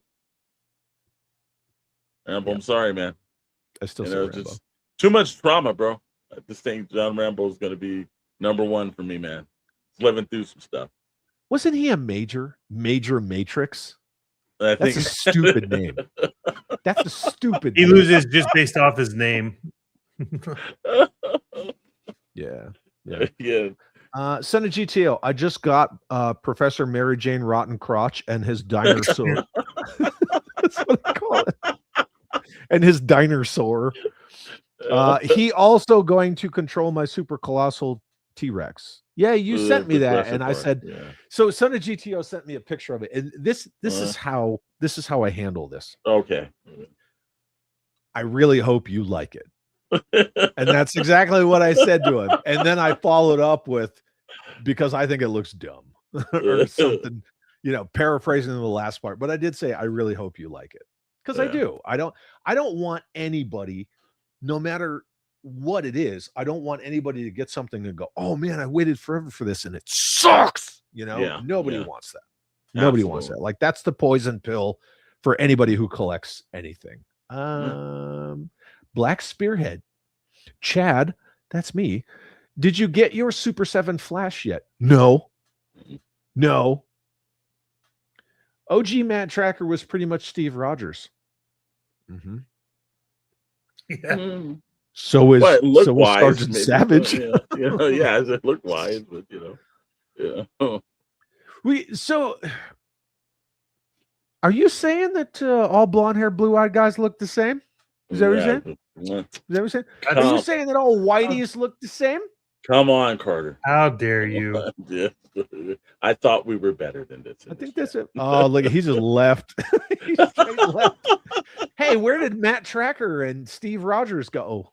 Oh, hey, look. I was right. This is rugged universe right there. Hey, does that look like Matt Tracker too? Yeah, that's Matt Tracker. Also, it got confused as an action figure of me earlier. So oh yeah.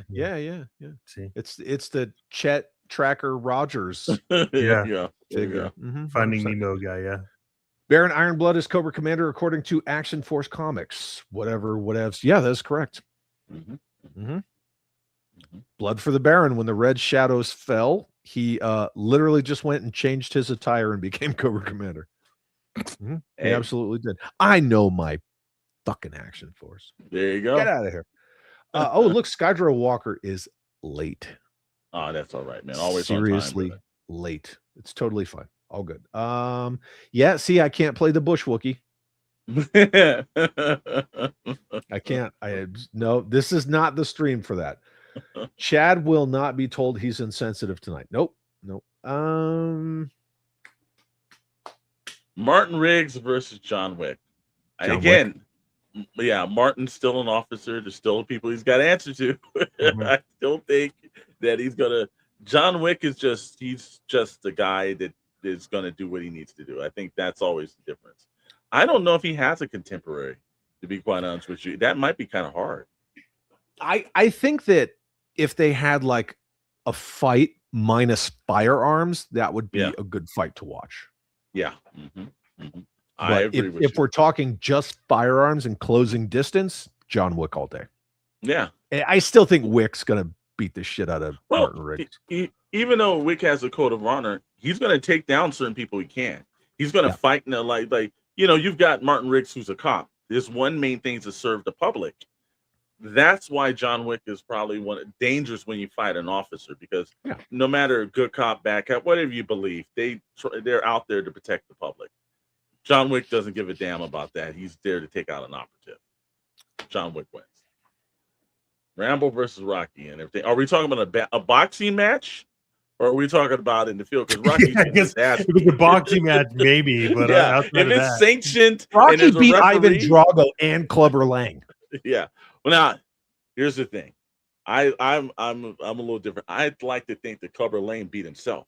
I think that he was the metaphor for Mike Tyson later down in the years. If he would have trained and everything else, because Rocky just wore him down. He just pissed him off and made him swing. Yeah, that's exactly. So Plus, also, he did chop down that Russian though. He did. But yeah, to the end. Yeah. I'm still saying Rambo. Yeah, boxing match. Yeah, it's street. Yeah, Rambo's getting his ass whipped. Look, he can barely beat Tommy Morrison in the street. Okay. Azrael Batman versus Rambo. Now you had to take it up. Azrael Batman. Yeah, I'm about to say that guy was absolutely insane, bro. It's like, come on. Jeffy's just making totally it like Azrael Batman. I mean, look what he did to Bane.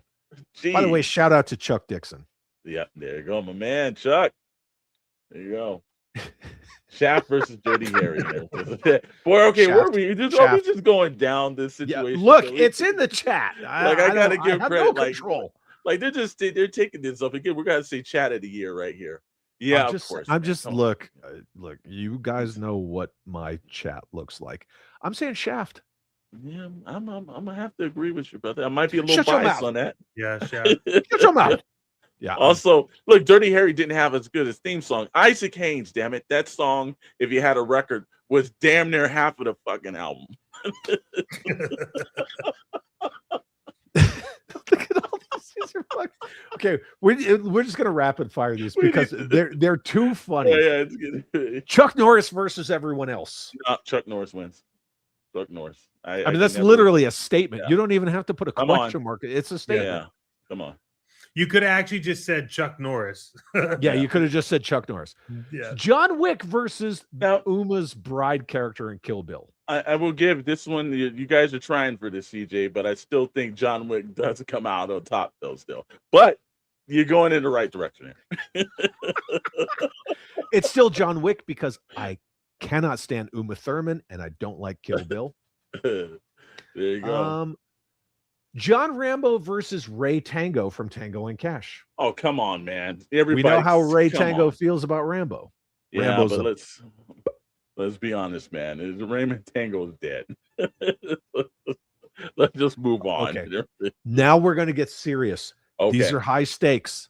Yeah, high stakes. Okay. Some of you are going to piss me off. Don't do it if you know what's good for you. It's going to be tough.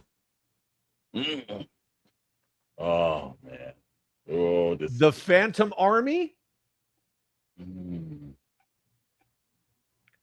Delta. Look, man, I love me some Dirty Dozen. Are we talking about, like, we're not talking about the remake Dirty Dozen. We're talking about the original Dirty Dozen, right? Oh, man. You got to... You know what?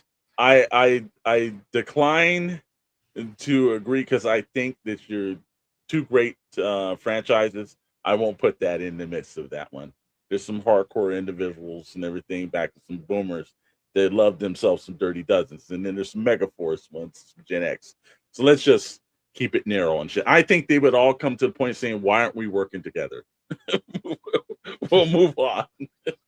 It's still going to be Megaforce regardless. I saw Chet's look on his face. He was like, no, I ain't doing good. Not putting myself in the middle. Look, man, we are also on half of his show. Come on. All right. Look, son of GTL, I'd have given it a little more, and I'm not critiquing your verses because everybody's got they got bangers. What about Delta Force versus Mega Force rather than Dirty Dozen versus Mega Force? Dirty Dozen, they got like 40s technology. There's no way that Dirty Dozen holds up against Mega Force. No way.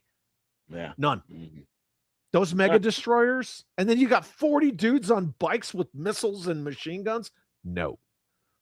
Now, if you'd have said Delta Force because Chuck Norris is the force multiplier, then we would have a conversation. There are some asinine ones coming through that we have. God, I know. So, Jason Todd or Tim Drake? Tim Drake. Oh, yeah. Yeah. Yeah. No. Wait a minute. Yeah. Red Hood. Versus, oh my God. No, I'm just going Robins because if you go Red Hood, then you got to go Red Robin, and then it gets all convoluted. Yeah. It's just Robin versus Robin. Yes, Drake. Tim Drake all day. Yeah. Not the resurrected, insane fucking Jason Todd. That one, he beats almost anybody. Yeah. Steven Seagal versus RuPaul. Were we talking about drinking Mai Tais together and everything else of that? What are we talking about? Like drinking fighting. Like an old fat guy versus a fucking drag queen. RuPaul. Man. All the way. Yeah. Way more flexible. Yeah. All day long. Betty White, hands down. Betty White win. Kid the man just doing it like, wow. Do you guys remember her from Lake Placid? I do. Yes, I do. Great movie. The way she talks to that cop, she calls him Officer Meat. Yeah. She's so good in that movie. Betty White was the goat. Snake Plissken versus Jack Burton. Oh man, I gotta say Snake Plissken because Jack was just basically ad-libbing a lot. Snake Plissken knew what he was doing. Snake all day long, man. Please don't make the Escape from New York, Zack Snyder. Please don't make it. Okay, look, let's before we get into this, his Day of the Dead remake is good. It is, but here's the thing. That was also removed, maybe 15, 16 years, maybe even a little longer than that. He's gotten to the point where he'll he makes movies a little too long. He doesn't know how to back out of it. And I think with Snake, look, we have a classic good version of this. And just like Escape from New York or from Escape from Los Angeles, just leave it alone. I don't like remakes, period. For the most part, there's like The Blob, The Fly, absolutely. Like there are some that are bangers, but you're also talking the 80s. Yeah, and I don't. Would I like to see Wyatt Russell play his dad's iconic role? Iconic, sure. Yeah, I think. Do we need it? No. They should have done Escape from Cleveland. Inspector Clouseau versus Frank Drebin. Which Pink Panther original? Oh yeah, I'm sure you're Like talking about the old remake. Yeah, it's probably No. We're going the original. Yeah, Both of those. The original. I gotta say Inspector Clouseau. Yeah. I was just gonna say, that's my opinion. Yeah, but he's all like, "Did you dug bait?" And Frank Drebin's like, "Nothing to see here." I don't know. But Frank Drebin survived O.J. Simpson. That's true too, and that's very hard to do if you turn your back to him. I'm giving it to Frank Drebin because he survived OJ. Okay.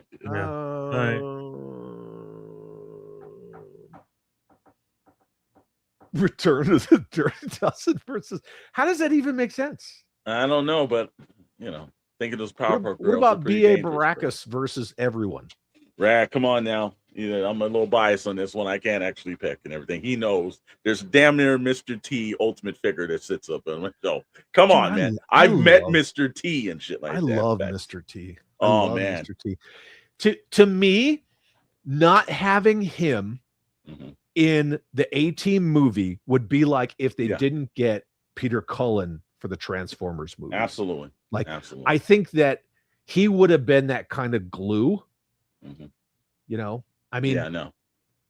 Look, that BA was a former soldier anyway. You could have just had an older, grizzled BA Baracus. But I understand we see his TV persona. I was working at a comic book store in the early 90s when he was doing Tina T-Force. Came into the store. 100%. Let me tell you something. Some guy that doesn't actually do the TV crap, he doesn't. He's a real dude. He's a real brother. He was really, really more than accommodating. And my cousin, who was a huge Mr. T fan for when he was growing up, he stands in line. He's all I want to do is meet Mr. T. And Mr. T gave him. He walks over to him and he goes, "Hey, Mr. T, my whole life I waited to meet you. And I swear I'm sitting at this comic store and I try not to lose it." But he classically turns without writers. He goes, "Well, little brother, dreams do come true." And I said, you gotta be kidding me here. It was if like a writer had slid him a speech, and my cousin still today was like, "Fucking most awesome person I've ever met." That's super cool. Mr. T. That's so cool. That is super cool. Yes, Megaforce was kind of G.I. Joe and M.A.S.K before both of them. In fact, when I was having my nice, long, enjoyable conversation with Commander Hunter himself, we're tight like that now. I was talking with him about, Megaforce and G.I. Joe have a lot of parallels, but Megaforce came out first and all this stuff. He's like, "Did it? I thought the G.I. Joe." I was like, "Nope, Megaforce came out first." Better ponytail. Steven Seagal or the bad guy from Karate Kid Part 3? Oh God! What's going through his head right now? I gotta give Rad, you're embarrassing us for M.A.S.K, and you're gonna have Chat not actually come back on our channel. No, it's fantastic. Obviously, the guy from Karate Kid. Yeah, 100%. Castle Grayskull had to go. All right, hey, thank you for tuning in. We appreciate it. Let's see, Viper Scout's going back to work. Giving it to the Fell Dog, man.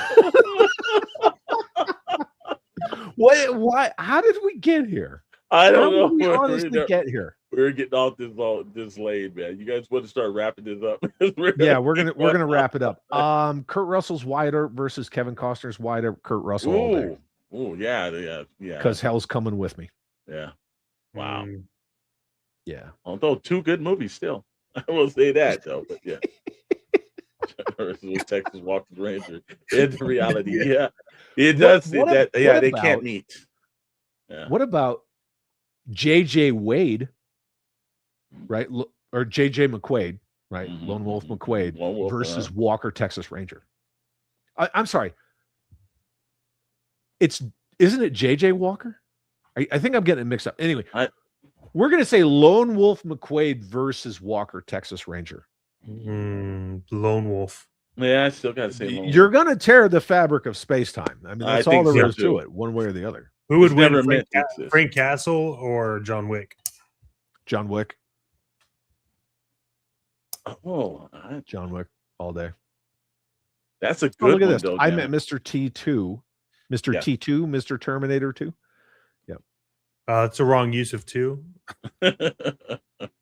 T2. Yeah, there you go. Yeah, oh yeah. He said I started it all with John Wick versus.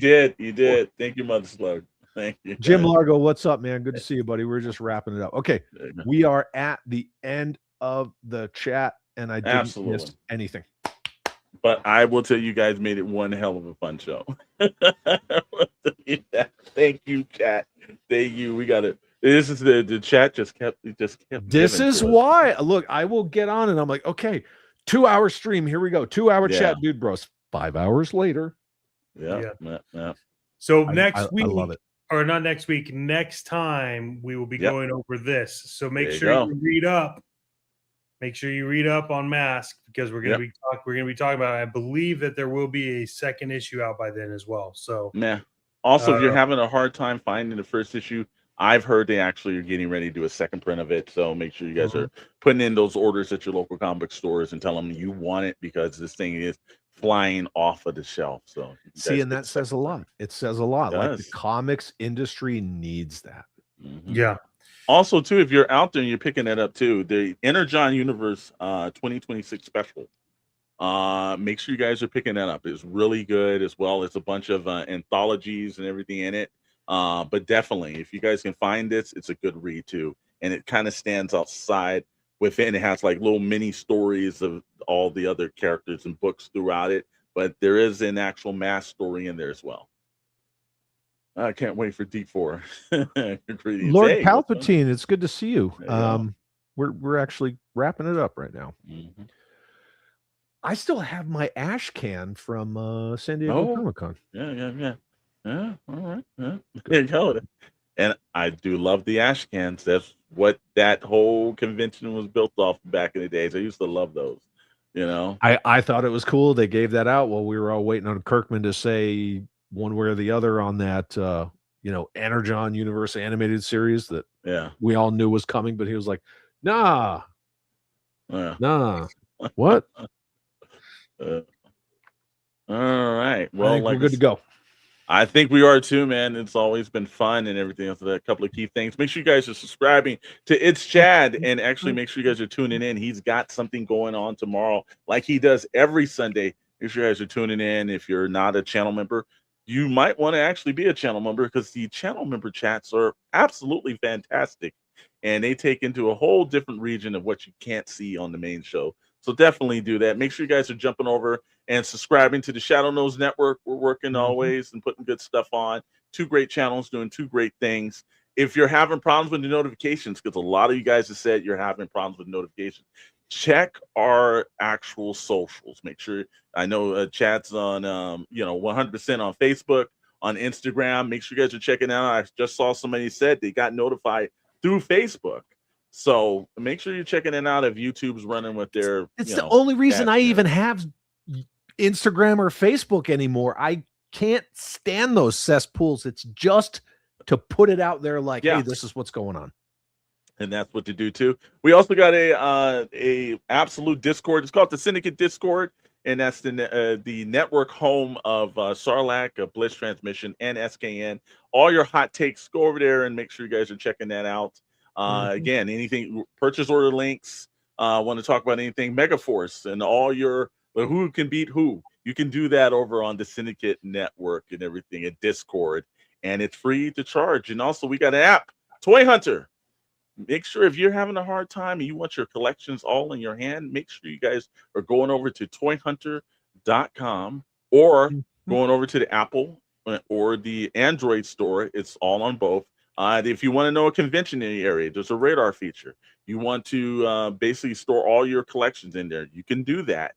It's free to download. Try it. It's the fastest growing app for the collector community there. And that's all the spielo I've got, because those are pay points and something. But anything else you want to throw in, Chad? What's Sunday like, man? What are we looking for, my friend? Just celebrating dads. There you go. It's what we're doing tomorrow. One of the best things I've ever done with my life is being a dad. And I just want to hang out with other dads. I know a lot of people are, they're doing this with their family, they're doing that with their family, and God knows I'm happy for you, but I will be here and I will be right here in this chair. So I just want to celebrate Father's Day, because us dads, we don't always get the, all the pomp and circumstance and the hoopla that, moms get and stuff. And that's all well and good, but yeah. Also, too, one thing that I've always done is that if you didn't have a father in life, chances are there was a guy that 100% contributed to your life in a very positive way. And maybe, you don't see them as a father, but they're a father figure. Don't waste time. Give them a phone call. Just thank them. Sometimes those older gentlemen that gave us that one piece of advice, and I've got a lot of great ones in my life that basically shaped that situation. Just appreciative of, like, hey, man, thanks for the advice.